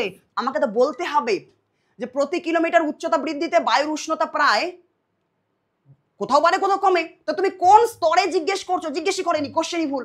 আমাকে বলতে হবে কোন স্তরে। তো এটা ফান্ডামেন্টালি সবাই ধরে নেয়, মাধ্যমিক লেভেলে সবাই ধরে নেয় যে ট্রপোস্ফিয়ারের কথাই বলছে। কেমন? যদিও প্রশ্ন ভুল, এটা বলা উচিত ট্রপোস্ফিয়ারে, কিন্তু প্রশ্নটা ভুল টাইপ করেছে। যে লিখেছে আমি জানি না কে লিখেছে, কিন্তু এটা ভুল টাইপ করেছে। আমাদের বলা উচিত ট্রপোস্ফিয়ার, এটা ট্রপোস্ফিয়ার বলতে চেয়েছে। হ্যাঁ ট্রপোস্ফিয়ার, কিন্তু উল্লেখ করে দেয়নি, ভুল এটা তার ট্রপোস্ফিয়ার। হাতে লেখা বাদ দাও, পুরো সকাল থেকে না খেয়ে ক্লাস করাচ্ছে, দুপুর হয়ে গেছে এখনো খাইনি এখনো। তো দেখো এখানে তো ট্রপোস্ফিয়ারে কি হয়? উষ্ণতা কমতে থাকে, কমতে কমতে -56 হয়। কতখানি কমে? প্রতি 1 কিলোমিটার গেলে উল্টে দাও 6.5 ডিগ্রি সেলসিয়াস। প্রতি 1 কিলোমিটারে 56 উল্টো 6.5 ডিগ্রি সেলসিয়াস করে কমে। প্রতি 1 কিলোমিটার গেলে উষ্ণতা কমতে থাকে 6.5 ডিগ্রি সেলসিয়াস। অনেক বইতে 6.5 এর বদলে 6.4 লেখা থাকতে পারে। দুটোই ঠিক, ওই দশমিকের একটু আগা পিছা, এক্স্যাক্টলি ভ্যালু তো হয় না, একটু আগা পিছা হয়। কোনো ভৌত রাশির এক্স্যাক্ট মান আমরা কোনোদিনই পরিমাপ করতে পারি না, কারণ যেই যন্ত্র দিয়ে পরিমাপ করবো সেই যন্ত্রটা কিছু না কিছু হলেও একটু হলেও খারাপ থাকে। কেমন? এগুলো ক্লাস 11-এ গিয়ে জানবে। এখানে চলে আসো 13, 14। স্বাভাবিকভাবে কা বল রা জি স্পিড বাড়াতে হ্যাঁ। স্বাভাবিকভাবে ওজোন স্তর গঠিত হয় কি দিয়ে? ওজোন স্তর মনে রাখবে, ওজোন স্তর অতিবেগুনি রশ্মি আর অক্সিজেনের সাহায্যে বিক্রিয়া করে তৈরি হয়। কেমন? একবার দেখিয়ে দিই, একবার রিভিশন করে দিই, নাহলে ভুলে যাবে। একবার দেখ, একবার দেখো, একবার দেখো কোথায় গেল। চলে আসো। হ্যাঁ আজা মির্জা ভাই, এই জায়গাটা খুব ক্রিটিক্যাল। এই যে ওজোন স্তর আছে, এই ওজোন স্তরের কাছে কে আসছে? অতিবেগুনি রশ্মি। বাতাসের অক্সিজেন গ্যাস এই অতিবেগুনি রশ্মির সঙ্গে বিক্রিয়া করে, আমি বিক্রিয়াটা লিখছি না, অক্সিজেন গ্যাস অতিবেগুনি রশ্মির সঙ্গে বিক্রিয়া করে ওজোন অণু তৈরি করে, ওজোন অণু তৈরি করে। ওই ওজোন অণু আবার অতিবেগুনি রশ্মির সঙ্গে বিক্রিয়া করে আবার অক্সিজেনে ভেঙে ফেলে, যেটা আমরা দেখতে পাচ্ছি। কই গেল? ওখান থেকে ক্লোরোফ্লুরোকার্বন বিক্রিয়া করে সক্রিয় ক্লোরিন তৈরি করবে, সেটা আবার অক্সিজেনকে ভেঙে দেবে। কেমন? তো চলে আসো, আমরা যেটা বলতে চাইলাম যে ওজোন স্তর গঠন কে করছে? অতিবেগুনি রশ্মির ভূমিকা রয়েছে। ওজোন স্তর ভাঙাতেও অতিবেগুনি রশ্মির ভূমিকা রয়েছে। ভাঙা গড়া দুটোই চলতে থাকে, ভাঙা গড়ার খেলা একসাথে চলতে থাকে। চলে আসো, বাদ দাও, আমরা এখানে চলে আসি। কি বলছে যে ওজোন স্তর কিভাবে গঠিত হয়? অক্সিজেন আর অতিবেগুনি রশ্মির বিক্রিয়ায়। ওজোন স্তর কিভাবে ভাঙে? ওই অতিবেগুনি রশ্মি আর ক্লোরোফ্লুরোকার্বনের বিক্রিয়ায় ভাঙে। প্রদত্ত কোনটি ওজোন স্তরের সব থেকে বেশি ক্ষতি করে? ওজোন স্তরকে সব থেকে বেশি ক্ষতি করে হচ্ছে ক্লোরোফ্লুরোকার্বন, সব থেকে বেশি ক্ষতি করে। ওজোন স্তরকে সব থেকে বেশি ক্ষতি কে করে? ক্লোরোফ্লুরোকার্বন। এটাই ওজোন স্তরকে ধ্বংস ঘটায়। ওজোন স্তরকে আর কে কে ধ্বংস করে? নাইট্রোজেনের যতগুলো অক্সাইড আছে, NO, N2O, NO, এগুলো সবাই ওজোন স্তরকে ধ্বংস করে। চলে আসো। ট্রপোস্ফিয়ারে কোন গ্যাসটির উপস্থিতি সর্বাধিক? ট্রপোস্ফিয়ারে কোন গ্যাস থাকে? দাদা তুমি কেবলই বললা যে বায়ুমণ্ডলের প্রায় 70%, এক্স্যাক্ট ভ্যালু আমি বলছি না, খেয়াল নেই, কিন্তু ম্যাক্সিমাম বায়ুমণ্ডলের ম্যাক্সিমাম বাতাস ট্রপোস্ফিয়ারেই আছে। যত উপরে যেতে থাকবে বাতাস হালকা হতে থাকে, বাতাসের পরিমাণ কমতে থাকে। তাহলে ট্রপোস্ফিয়ারে সব থেকে বেশি বাতাস থাকে, আর বাতাসের মধ্যে নাইট্রোজেন সব থেকে বেশি থাকে। তার মানে ট্রপোস্ফিয়ারে নাইট্রোজেনটাই সব থেকে বেশি থাকবে। বায়ুমণ্ডলে সব থেকে কোন গ্যাস বেশি থাকে? নাইট্রোজেন গ্যাস সব থেকে বেশি থাকে। আর বায়ুমণ্ডলের ম্যাক্সিমাম গ্যাস ট্রপোস্ফিয়ারেই আছে, তাহলে নাইট্রোজেনটাও ট্রপোস্ফিয়ারেই আছে, নাইট্রোজেনটাও ট্রপোস্ফিয়ারেই বেশি পরিমাণে আছে। তো ট্রপোস্ফিয়ারে কোন গ্যাসের উপস্থিতি সর্বাধিক? This is our nitrogen. Nitrogen. আ যাইয়ে।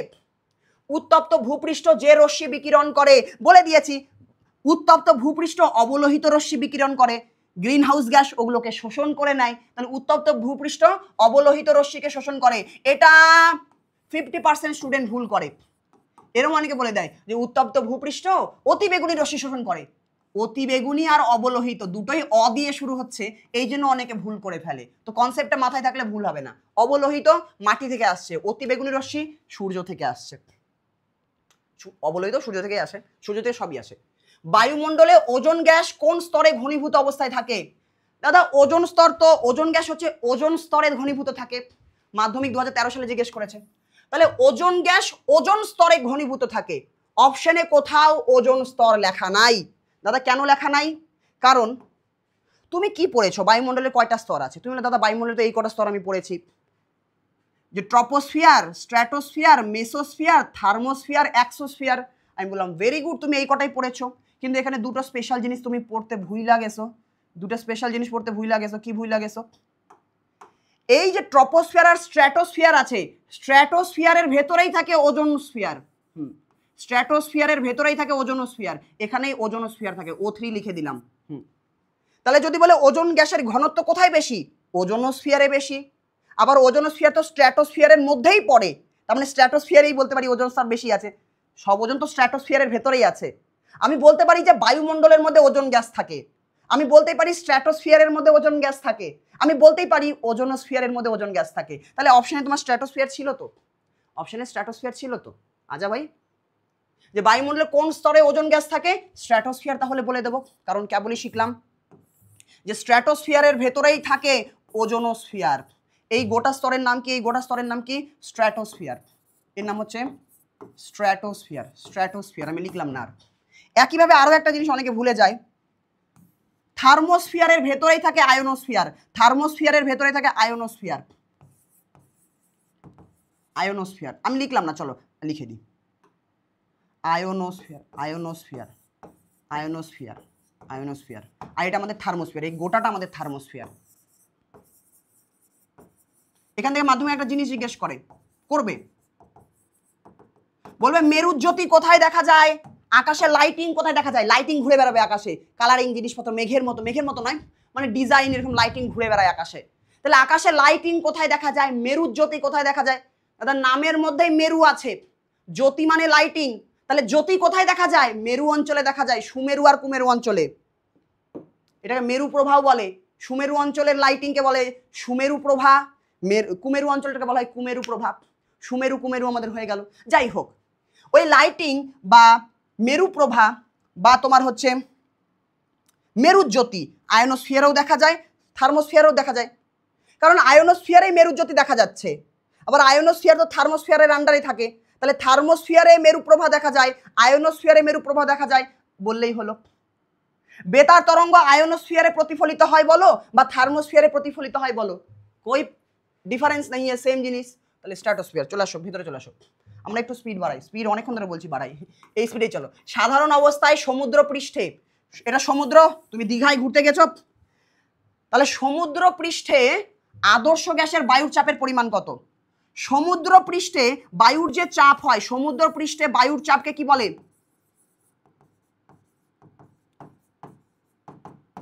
দাদা সমুদ্র পৃষ্ঠে বায়ুর চাপকে, সমুদ্র পৃষ্ঠে 76 সেমি পারদের স্তম্ভ যে পরিমাণ চাপ দেয় তাকে বলে প্রমাণ বায়ুমণ্ডলীয় চাপ, অ্যাটমসফিয়ারিক প্রেসার, 1 ATM বলা হয় শর্টকাটে।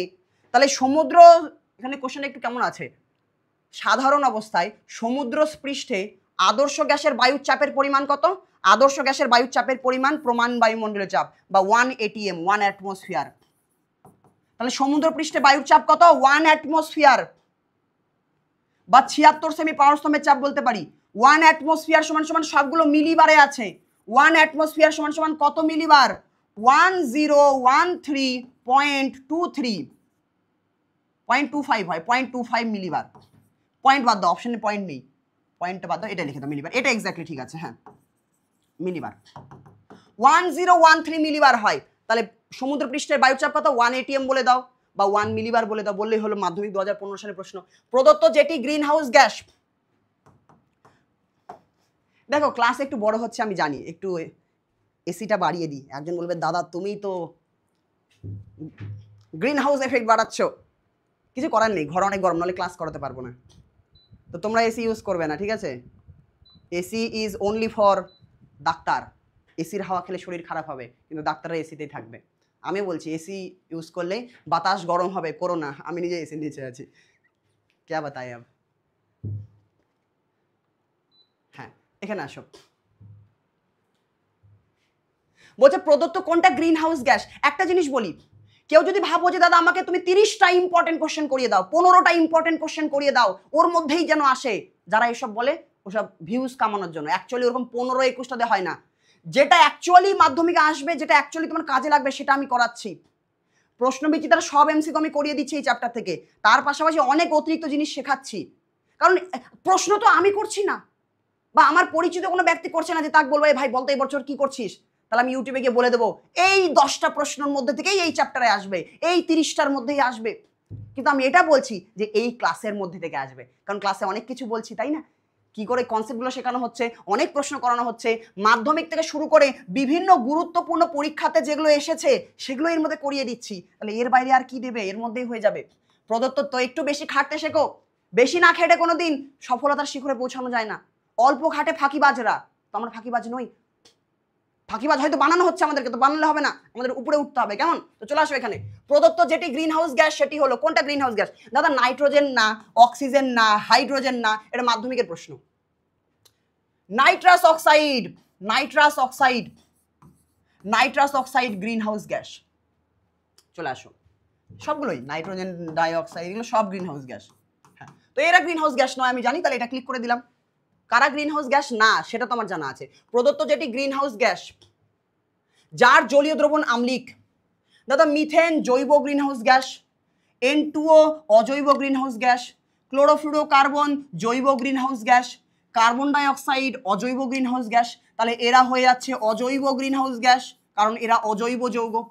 আর এরা দুজন হয়ে যাচ্ছে জৈব গ্রিন হাউস গ্যাস, এরা দুজন হয়ে যাচ্ছে জৈব গ্রিন হাউস গ্যাস। এটা হচ্ছে জৈব গ্রিন হাউস গ্যাস। চ্যানেলে নতুন হলে চ্যানেলটাকে সাবস্ক্রাইব করে দিও, আমি অত কিছু বারবার বলবো না, এখানে আসো। এটা হচ্ছে জৈব গ্রিন হাউস গ্যাস। কিন্তু বলছে প্রদত্ত যে যে গ্যাসটি গ্রিন হাউস গ্যাস, সবাই গ্রিন হাউস গ্যাস? তারপরে প্রশ্ন পড়ো, সবাই গ্রিন হাউস গ্যাস, তাহলে প্রদত্ত কোনটা গ্রিন হাউস গ্যাস এবং যার জলীয় দ্রবণ আম্লিক হয়? কার্বন ডাই অক্সাইডের জলীয় দ্রবণ, কার্বন ডাই অক্সাইড জলে গুলে গিয়ে অ্যাসিড তৈরি করে, তাহলে অ্যাসিড মানে কি? আম্লিক, তাহলে কার্বন ডাই অক্সাইড আমাদের হয়ে যাবে এক্ষেত্রে। চলে আসো পরে 22, বায়ুমণ্ডলের উষ্ণতম স্তর কোনটা? থার্মোস্ফিয়ার? না দাদা তুমি তো আজকেই শেখালে যে থার্মোস্ফিয়ার থেকে উষ্ণতা বাড়া শুরু হয়, বাড়তে বাড়তে 1200 হবে, তারপর আরো বাড়তে বাড়তে এক্সোস্ফিয়ারে 1600 হয়ে যায়। তাহলে সব থেকে বেশি উষ্ণতম স্তর কোনটা? এক্সোস্ফিয়ার। যারা পড়াশোনা করেনি তারা বলবে থার্মোস্ফিয়ার। এক্সোস্ফিয়ার হচ্ছে 1600 ডিগ্রি সেলসিয়াস, থার্মোস্ফিয়ার তো 1200 ডিগ্রি। আ যাও, গ্রিন হাউস গ্যাস কোনটি শনাক্ত করো। আর কি গ্রিন হাউস গ্যাস না, গ্রিন হাউস গ্যাস না, গ্রিন হাউস গ্যাস না। মাধ্যমিক 2025-এ এসেছে, বললাম না মাধ্যমিক 2025-এ এসেছে। জলীয় বাষ্প গ্রিন হাউস গ্যাস, জৈব greenhouse gas, organic, organic greenhouse gas. আ যাও, চলো আমাদের এই প্রথম চ্যাপ্টারটা দুটো ভাগে ভাগ করা আছে। প্রথমে একটু গ্রিন হাউস গ্যাস, বায়ুমণ্ডল, ওজোন স্তর এগুলো নিয়ে আলোচনা করেছে। পরের যে পার্ট আছে সেটা শক্তির সংরক্ষণের উপর বা শক্তির যথাযথ ব্যবহারের উপর, যে শক্তিটাকে যথাযথভাবে ব্যবহার করতে হবে যাতে ভবিষ্যৎ প্রজন্ম মরে না যায়, ভবিষ্যৎ প্রজন্মের কাছে যাতে শক্তি বেঁচে থাকে। তো আমরা উন্নতি করব, আমরা ডেভেলপমেন্ট করব, কিন্তু সেটা যেন স্থিতিশীল হয়, সেটা যেন সাস্টেনেবল হয়। মানে আমরাও যাতে বেঁচে থাকি, আমরাও যাতে সাস্টেন করতে পারি, আমাদের ভবিষ্যৎ প্রজন্মও যেন সাস্টেন করতে পারে। তারাও যেন, আমরা সব কয়লা ব্যবহার করে ফেললাম, তাহলে ওরা কি ইউজ করবে? ওরা তো শক্তি সংকটে পড়বে, অন্ধকারে চলে যাবে মানুষ, পুরানো যুগে চলে যাবে, তীর ধনুক দিয়ে আবার যুদ্ধ শুরু হবে। কি বলছে, এটা হচ্ছে আইনস্টাইন বলে গিয়েছিল যে চতুর্থ বলি কেন, হ্যাঁ চতুর্থ বিশ্বযুদ্ধ তীর ধনুক দিয়ে হবে, কারণ তৃতীয় বিশ্বযুদ্ধ হবে মানেই কি? পরমাণু বোমা ইউজ হবে, পুরো পৃথিবী চলে যাবে, নতুন করে প্রাণের সঞ্চার হবে, নতুন করে মানুষ তৈরি হবে, নতুন করে আবার মানুষ তীর ধনুক দিয়ে যুদ্ধ করবে। তো এনিওয়ে ওগুলো গল্প, চলে আসো। তাহলে শক্তিকে যথাযথভাবে ব্যবহার করতে হবে। এখানে বলে যে স্থিতিশীল উন্নয়ন মানে কি?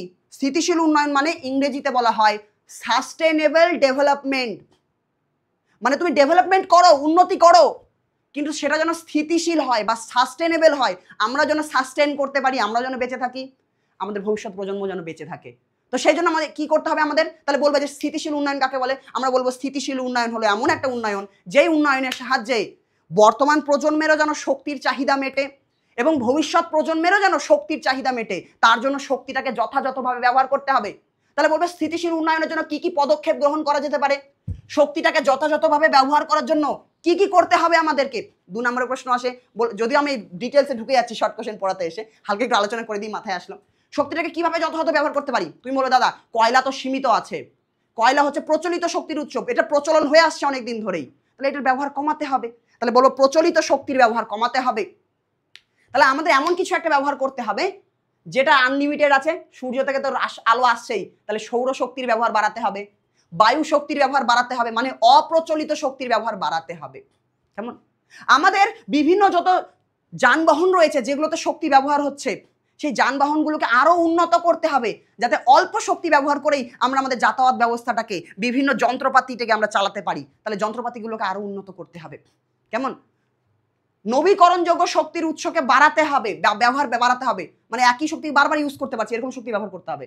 অনবীকরণযোগ্য কয়লা একবার ব্যবহার করবো আর করতে পারবে না, তাহলে ওটার ব্যবহার কমিয়ে দিতে হবে, একই কথায় ঘুরিয়ে ফিরিয়ে। তাহলে শক্তির যথাযথ ব্যবহার, চলে আসো, আর ঢুকছি না ভেতরে। শর্ট কোশ্চেন, প্রদত্ত কোনটা জীবাশ্ম জ্বালানি নয়? জীবাশ্ম জ্বালানি মানে কি?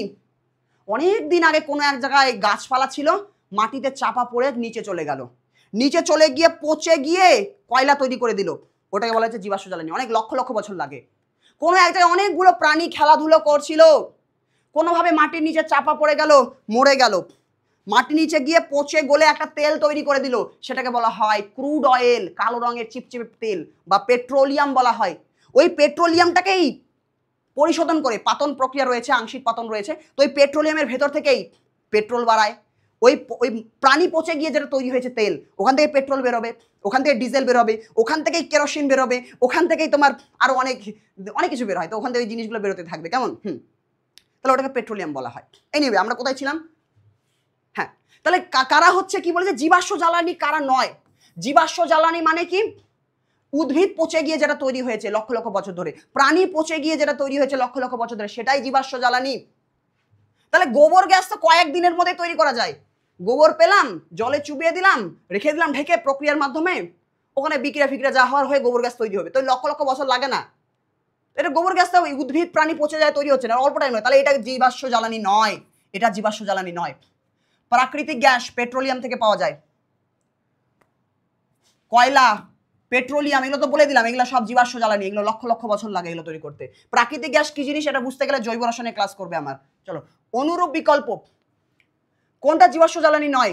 বায়োগ্যাসও জীবাশ্ম জ্বালানি নয়, বায়োগ্যাস, গোবর গ্যাস এগুলো জীবাশ্ম জ্বালানি নয়। বাকি বলে দিলাম যে পেট্রোলিয়াম প্রাণীর দেহ পচে গিয়ে তৈরি হয়, ওই প্রাণীর দেহ থেকেই তো পেট্রোল বেরোবে, সরি ওই পেট্রোলিয়াম থেকেই পেট্রোল বেরোয়, পেট্রোলিয়াম থেকেই ডিজেল বের হয়, পেট্রোলিয়াম থেকেই কেরোসিন বের হয়, তাহলে এরা সবাই জীবাশ্ম জ্বালানি।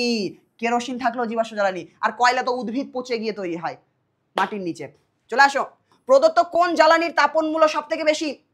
দাদা কার তাপন মূল্য সব থেকে বেশি কি করে মনে রাখবো? শর্টকাট টেকনিক, কমলাকান্ত ডিম কেক পেলে প্রায়ই রান্না করে হাইড্রোজেন গ্যাস দিয়ে। এই শর্টকাট টেকনিক মনে রাখলে তুমি তাপন মূল্যের যাই প্রশ্ন করুক তুমি করতে পারো। আমি নিজে থেকে বানিয়েছি, এটা ভালো করে লিখছি, দেখো কমলা, একটু লিখে দিই, চলো ঝটপট লিখে দিই।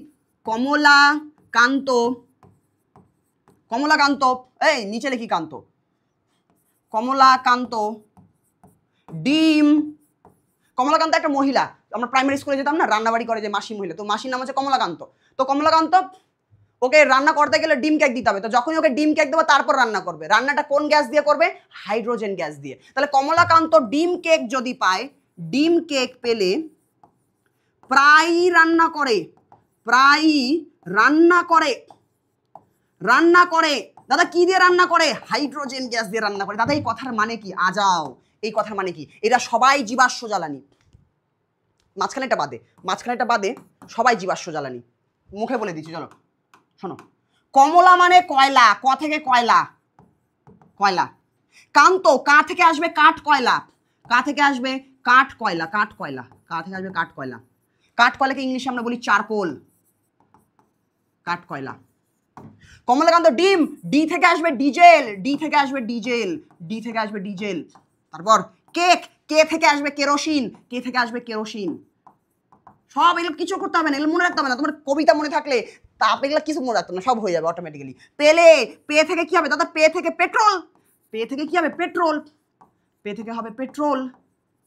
দাদা প্রায়, তাহলে প্রা থেকে কি হবে? প্রা থেকে প্রাকৃতিক গ্যাস, প্রা থেকে হবে প্রাকৃতিক গ্যাস। আ যাও, প্রা থেকে হবে প্রাকৃতিক গ্যাস, প্রা থেকে হবে প্রাকৃতিক গ্যাস, প্রাকৃতিক গ্যাস। দাদা রান্না করে, রান্না করে, রান্না কি দিয়ে করি? এলপিজি গ্যাস দিয়ে রান্না করি। রান্নার গ্যাসের নাম কি? LPG gas. তাহলে রান্না করছে কি দিয়ে? রান্না করে মানে LPG gas, LPG liquefied petroleum gas. দাদা রান্না করছে হাইড্রোজেন গ্যাস দিয়ে। হ্যাঁ, তার মানে লাস্টে থাকবে হাইড্রোজেন গ্যাস, লাস্টে থাকবে হাইড্রোজেন গ্যাস। দাদা এই কবিতার মানে কি? শোনো, তুমি এই কবিতার লাইনে ওপর থেকে যত নিচে যাবে তাপন মূল্য বাড়বে, তাপন মূল্য বাড়বে। তার মানে যারা বাড়বে, তাপন মূল্য বাড়বে। যারা কবিতার লাইনের নিচের দিকে আছে তাদের তাপন মূল্য বেশি। তাহলে যদি বলে পেট্রোলের তাপন মূল্য বেশি না ডিজেলের তাপন মূল্য বেশি, মনে রাখবে নাকি? কবিতার লাইন পড়বো, কমলাকান্ত ডিম কেক পেলে, তাহলে ডিজেল আগে চলে আসলো, তারপর কেরোসিন, তারপর পেট্রোল। পেট্রোল পরে আসছে, যারা পরে আসবে তাদের তাপন মূল্য বেশি, যারা নিচে আসে তাদের তাপন মূল্য বেশি, পেট্রোলের তাপন মূল্য বেশি। এখানে কাঠ কয়লা বা চারকোল এইটাকে বাদ দিয়ে, কাঠ কয়লা বা চারকোল এটাকে বাদ দিয়ে বাকি সবাই জীবাশ্ম জ্বালানি, বাকি সবাই জীবাশ্ম জ্বালানি। কিন্তু আমরা কি দৈনন্দিন জীবনে শুধুমাত্র এই কটা জ্বালানি ব্যবহার করি? না দাদা, হাইড্রোজেন কিন্তু জীবাশ্ম জ্বালানি নয়, হাইড্রোজেনটাকে বাদ দাও, হাইড্রোজেন জীবাশ্ম জ্বালানি নয়। হ্যাঁ, হাইড্রোজেন লাস্টে আছে মানে কি? যদি বলে কোন জ্বালানির তাপন মূল্য সর্বাধিক, কবিতার লাস্টের লাইন হাইড্রোজেনের তাপন মূল্য সর্বাধিক। কোন জীবাশ্ম জ্বালানি তাপন মূল্য সর্বনিম্ন? কয়লা। কিন্তু কয়লা ছাড়া তো আরো জীবাশ্ম আছে। দাদা আমার বাড়িতে না আগে ঘুটে দিত, গোবর থাকতো, ওটাতে ঘুটে দেওয়া হতো, ঘুটে জ্বালাতাম, তাহলে ওটাও তো জ্বালানি। যেটাই জ্বালাবো আগুন পাবো, তাপ পাবো, সেটাই জ্বালানি। দাদা কাঠও তো অনেক সময় খড়ি টড়ি দিয়ে, আগেকার দিনে খড়ি দিয়ে রান্না করা হতো, কাঠ, তাহলে কাঠও তো জ্বালানি। হ্যাঁ, তাহলে ঘুটে কাঠ এগুলোও তো জ্বালানি। তাহলে ঘুটে সবার ওপরে, মানে সব থেকে কম তাপন মূল্য, বেশি তাপ পাই না, কাঠে আর একটু বেশি তাপ পাওয়া যায়। তো ঘুটে কাঠ এগুলো হচ্ছে জীবাশ্ম জ্বালানি নয়, সাদাগুলো জীবাশ্ম জ্বালানি। আমি লিখে দিচ্ছি, সাদা কালিগুলো হচ্ছে জীবাশ্ম জ্বালানি, জীবাশ্ম জ্বালানি। জয় দীর্ঘি না হোসের একটু কনফিউজ হয়ে যায়, বানান সে क्या मतलब? জীবাশ্ম জ্বালানি, জীবাশ্ম জ্বালানি, জীবাশ্ম জ্বালানি। আ যাইয়ে আবার এবার প্রত্যেকটা কোশ্চেনের ধারার ধারা এক এক করে নামবে, জীবাশ্ম জ্বালানি যত কোশ্চেন আছে ধারার ধারা নামবে, দেখার চেষ্টা করো। আ যাইয়ে কি বলছে? সবুজ কালি নিয়ে নি। আমাকে বলছে প্রদত্ত কোনটি জীবাশ্ম, এটা তো হয়ে গেল, ও এটা তো হয়ে গেল। পরের কোশ্চেনগুলো কোন বাদ গিয়েছে? কিছু কিছু বাদ গিয়েছে। প্রদত্ত কোন জ্বালানির তাপন মূল্য সব থেকে বেশি? কার তাপন মূল্য সব থেকে বেশি? আমি মুখস্থ করিনি, কিন্তু কবিতার লাইন জানি আমি। কি?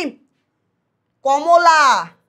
কাঠ তো আগে চলে আসলো, কাঠ কয়লা নয়, কাঠ আগে চলে গেছে, কাঠ সব থেকে কম, ঘুটে কাঠ চলে গেল, তারপরে কমলা, কান্ত, ডিম, ডিম কেক পেলে প্রায়ই রান্না করে, তাহলে সবার লাস্টে রান্না করে পাচ্ছি এলপিজি, যে পরে আছে তার তাপন মূল্য বেশি। অনুরূপ বিকল্প এদের মধ্যে বলো কি হবে? এখানে বায়োগ্যাস চলে আসে, প্রবাবলি এখানে চলে আসে বায়োগ্যাস। আমার এক্স্যাক্টলি সিরিজটা মনে নেই, বাট এটা হতে পারে, এটা লাগে না তো কাজে। তো মনে রাখবে বায়োগ্যাস, কাঠ, ঘুটে এগুলোর মধ্যে কম্পারিজন দেবে না, তোমাকে এগুলোর মধ্যে দেবে। তো বায়োগ্যাসেরও কম হয়, মনে রাখবে বায়োগ্যাসেরও কম হয়। গোবর গ্যাস এগুলোর কম হয়, তো বায়োগ্যাস এর তো কম। তাহলে কমলা, কান্ত, কাঠ কয়লা নেই, ডিম, কেক, পেলে, আর কিছু নেই, পেলে হয়ে গেল, তাহলে পেয়ে গেলাম। তাহলে পেট্রোলের তাপন মূল্য বেশি, কবিতার লাইনে লাস্টে যে আছে তার তাপন মূল্য বেশি।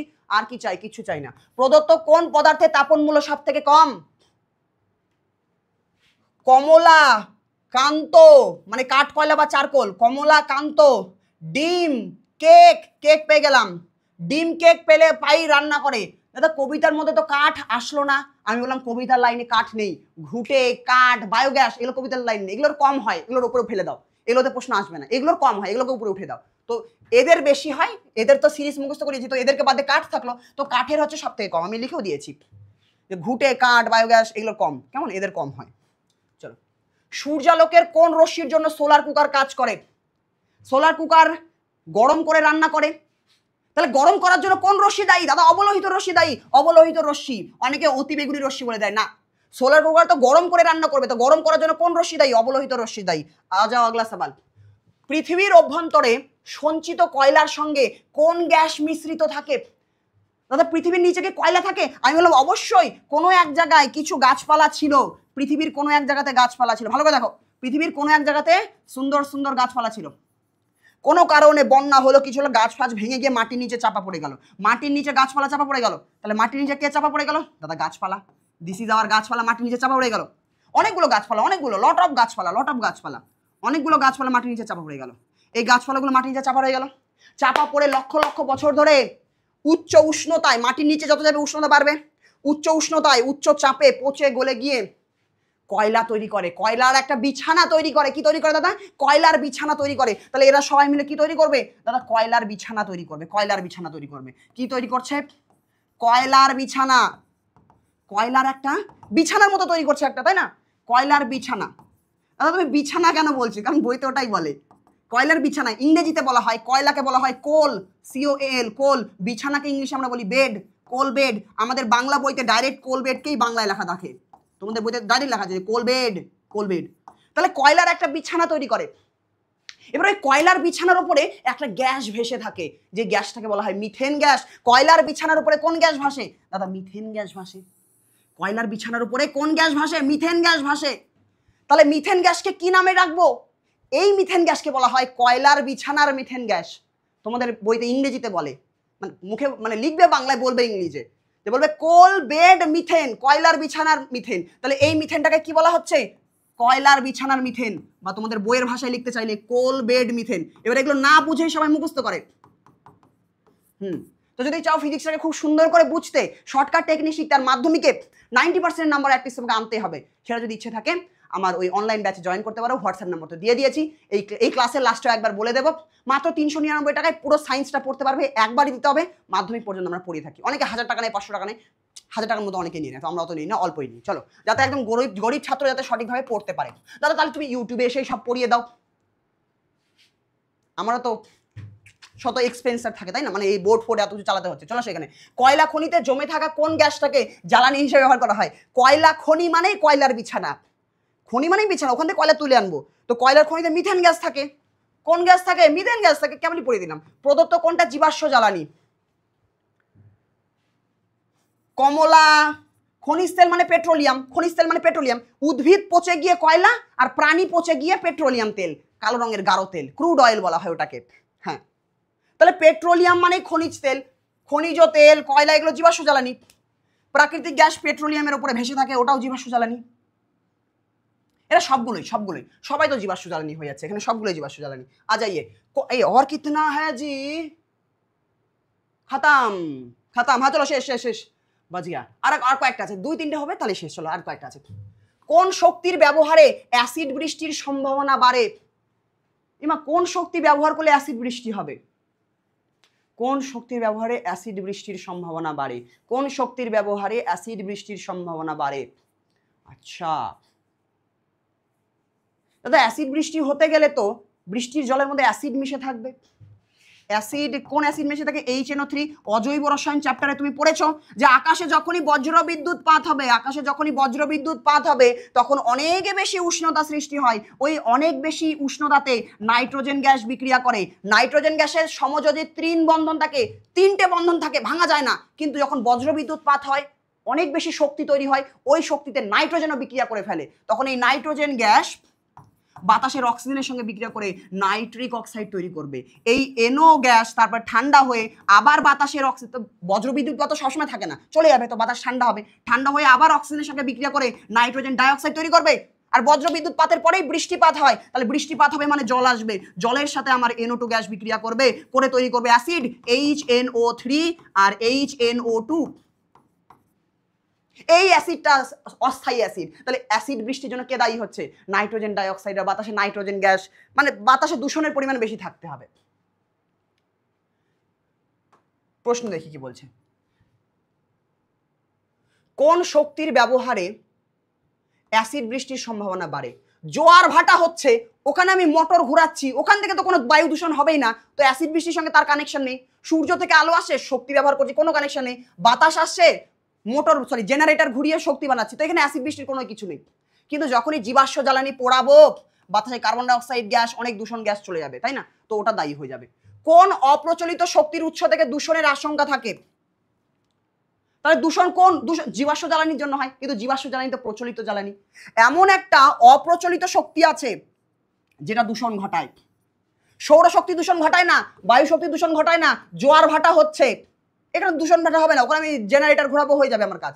কিন্তু পারমাণবিক শক্তি নিউক্লিয় চুল্লি, নিউক্লিয় চুল্লিতে নিউক্লিয় বিক্রিয়া ঘটানো হয়, সেখান থেকে অনেক দূষণ হয়। কেমন? তো দূষণের আশঙ্কা কোথা থেকে থাকে? পারমাণবিক শক্তিতে বা নিউক্লিয় চুল্লি থেকে।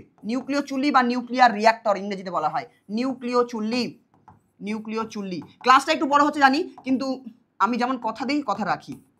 ক্লাসে যা কারণ হলে এর বাইরে কোনো মাধ্যমিক প্রশ্ন দেখতে হবে না, আমরা অনেক অতিরিক্ত জিনিস পড়ে নিয়েছি। উদ্ভিজ্জ তেল আর ফ্যাটের ট্রান্স এস্টারিফিকেশনের মাধ্যমে কি তৈরি করা হয়? কি তৈরি? বায়োডিজেল তৈরি করা হয়। বায়োগ্যাস তো নয়, মিথেন হাইড্রেট নয়, মিথেন হাইড্রেট পাওয়াই যায় মাটির নিচে, সরি সমুদ্রের নিচে পাওয়া যাবে। বায়োডিজেল, কোলবেট মিথেন তো মানে কি ওই কয়লার বিছানা, তো ওখানে তো ওটা উদ্ভিদের মানে এটা হয় না, বায়োডিজেল এটা করবো। কেমন? এটা আমরা বানাই, এটা আমরাই বানাই, বায়োডিজেল আমরাই তৈরি করি। তাহলে বায়োডিজেল কিভাবে তৈরি হয়? উদ্ভিদের তেল আর ফ্যাটের একটা প্রক্রিয়া আছে, একটা বিক্রিয়ার মাধ্যমে এদের থেকে বায়োডিজেল তৈরি করা হয়। ভারতে সব থেকে বেশি কোন জীবাশ্ম জ্বালানি ব্যবহার করা হয়? ভারতে সব থেকে বেশি কয়লা ব্যবহার করা হয়। ভারতে সব থেকে বেশি সর্বোচ্চ ব্যবহৃত জীবাশ্ম জ্বালানি কয়লা, ভারতে সব থেকে বেশি ব্যবহার করা হয়। চলে আসো, পরিবেশ দূষণের জন্য বেশি মাত্রায় কোনটা দায়ী? পরিবেশ দূষণ সব থেকে বেশি কি ঘটে? সৌরশক্তি পরিবেশ দূষণ ঘটাবেই না। হ্যাঁ, বায়োমাস শক্তি মানে কি? বায়োমাস শক্তি থেকে পরিবেশ দূষণ হতে পারে, জি তাই না? হাইড্রোজেন থেকে অতটা হবে না, জীবাশ্ম জ্বালানি, কয়লা পোড়াচ্ছ তো জীবাশ্ম জ্বালানি থেকে, জীবাশ্ম জ্বালানি পেট্রোল এগুলো পর জীবাশ্ম জ্বালানি থেকে সব থেকে বেশি দূষণ হয়, এটা হয়ে যাবে ফাইনাল। এটা আমাদের ক্লাস এখানেই সমাপ্ত। এবার একটু হালকা ব্যাচ আমরা বলি, তোমার ইচ্ছা, তুমি না জয়েন করলে কোনো অসুবিধা নেই। বড় প্রশ্ন তুমি আমার ইউটিউবে ফ্রিতে ক্লাস করানো রয়েছে, তো ওগুলোও করতে পারো, কিন্তু অল্প প্রাইস রয়েছে, জয়েন করো। ওই ক্লাসগুলো যদি করো সমস্ত শর্টকাট টেকনিক সমস্ত কিছু শিখে যাবে।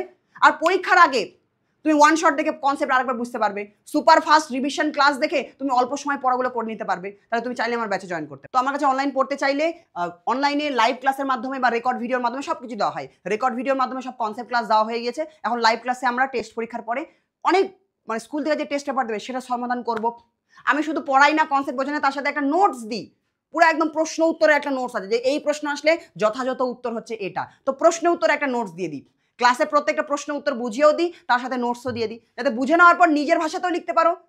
বই ফই পড়ার দরকার নেই, শুধুমাত্র আমার নোটস পড়লে হয়ে যাবে। তো নোটস পত্র যদি পেতে যাও, ক্লাস করতে যাও, সমস্ত কিছু করতে যাও, এই নাম্বারে মেসেজ করতে পারো, বা গুগল প্লে স্টোর থেকে এই অ্যাপটা ডাউনলোড করে নিয়ে এখানে করতে পারো। ও হ্যাঁ, আজকের ক্লাসের পিডিএফটা ফ্রিতে তোমরা এই অ্যাপের মধ্যে পেয়ে যাবে। কেমন? অ্যাপের মধ্যে গিয়ে ফ্রি ক্লাসে গিয়ে পেয়ে যাবে। যদি না পাও এই হোয়াটসঅ্যাপ নাম্বারে মেসেজ করে দিতে পারো, বা ব্যাচ সম্পর্কে জানতো এই নাম্বারে মেসেজ করে দিতে পারো, যে দাদা আমি ব্যাচ সম্পর্কে জানতে চাই বা ব্যাচে জয়েন হতে চাই, তাহলে তোমাকে হেল্প করে দেওয়া হবে। বাকি অসুবিধা নেই, না জয়েন করতে পারলে ইউটিউব থেকে করো, কোনো সমস্যা নেই, সবার জন্য করানো রয়েছে। দেখা হচ্ছে পরের ক্লাসে। আর এইরকম ক্লাস যদি তোমার হেল্প হয়ে থাকে তাহলে আমাকে বলো যে দাদা ফিজিক্সের সব কটা চ্যাপ্টার চাই, কমেন্ট বক্সে বলো যে সব কটা চ্যাপ্টার চাই, তাহলে সব কটা চ্যাপ্টারে আমি ক্লাস নিয়ে আসবো। কেমিস্ট্রিটা নাজমুল স্যার করাচ্ছে, ফিজিক্সের পার্টটা আমি করিয়ে দেবো। দেখা হচ্ছে পরের ভিডিওতে, ততক্ষণ পর্যন্ত হাসতে থাকো, খেলতে থাকো, আর পরীক্ষার জন্য প্রস্তুতি নিতে থাকো। টাটা। হ্যাঁ, চলো, মজায় মজায় পড়াশোনা করবে, কখনো স্ট্রেস নিয়ে পড়াশোনা করবে না। Bye bye.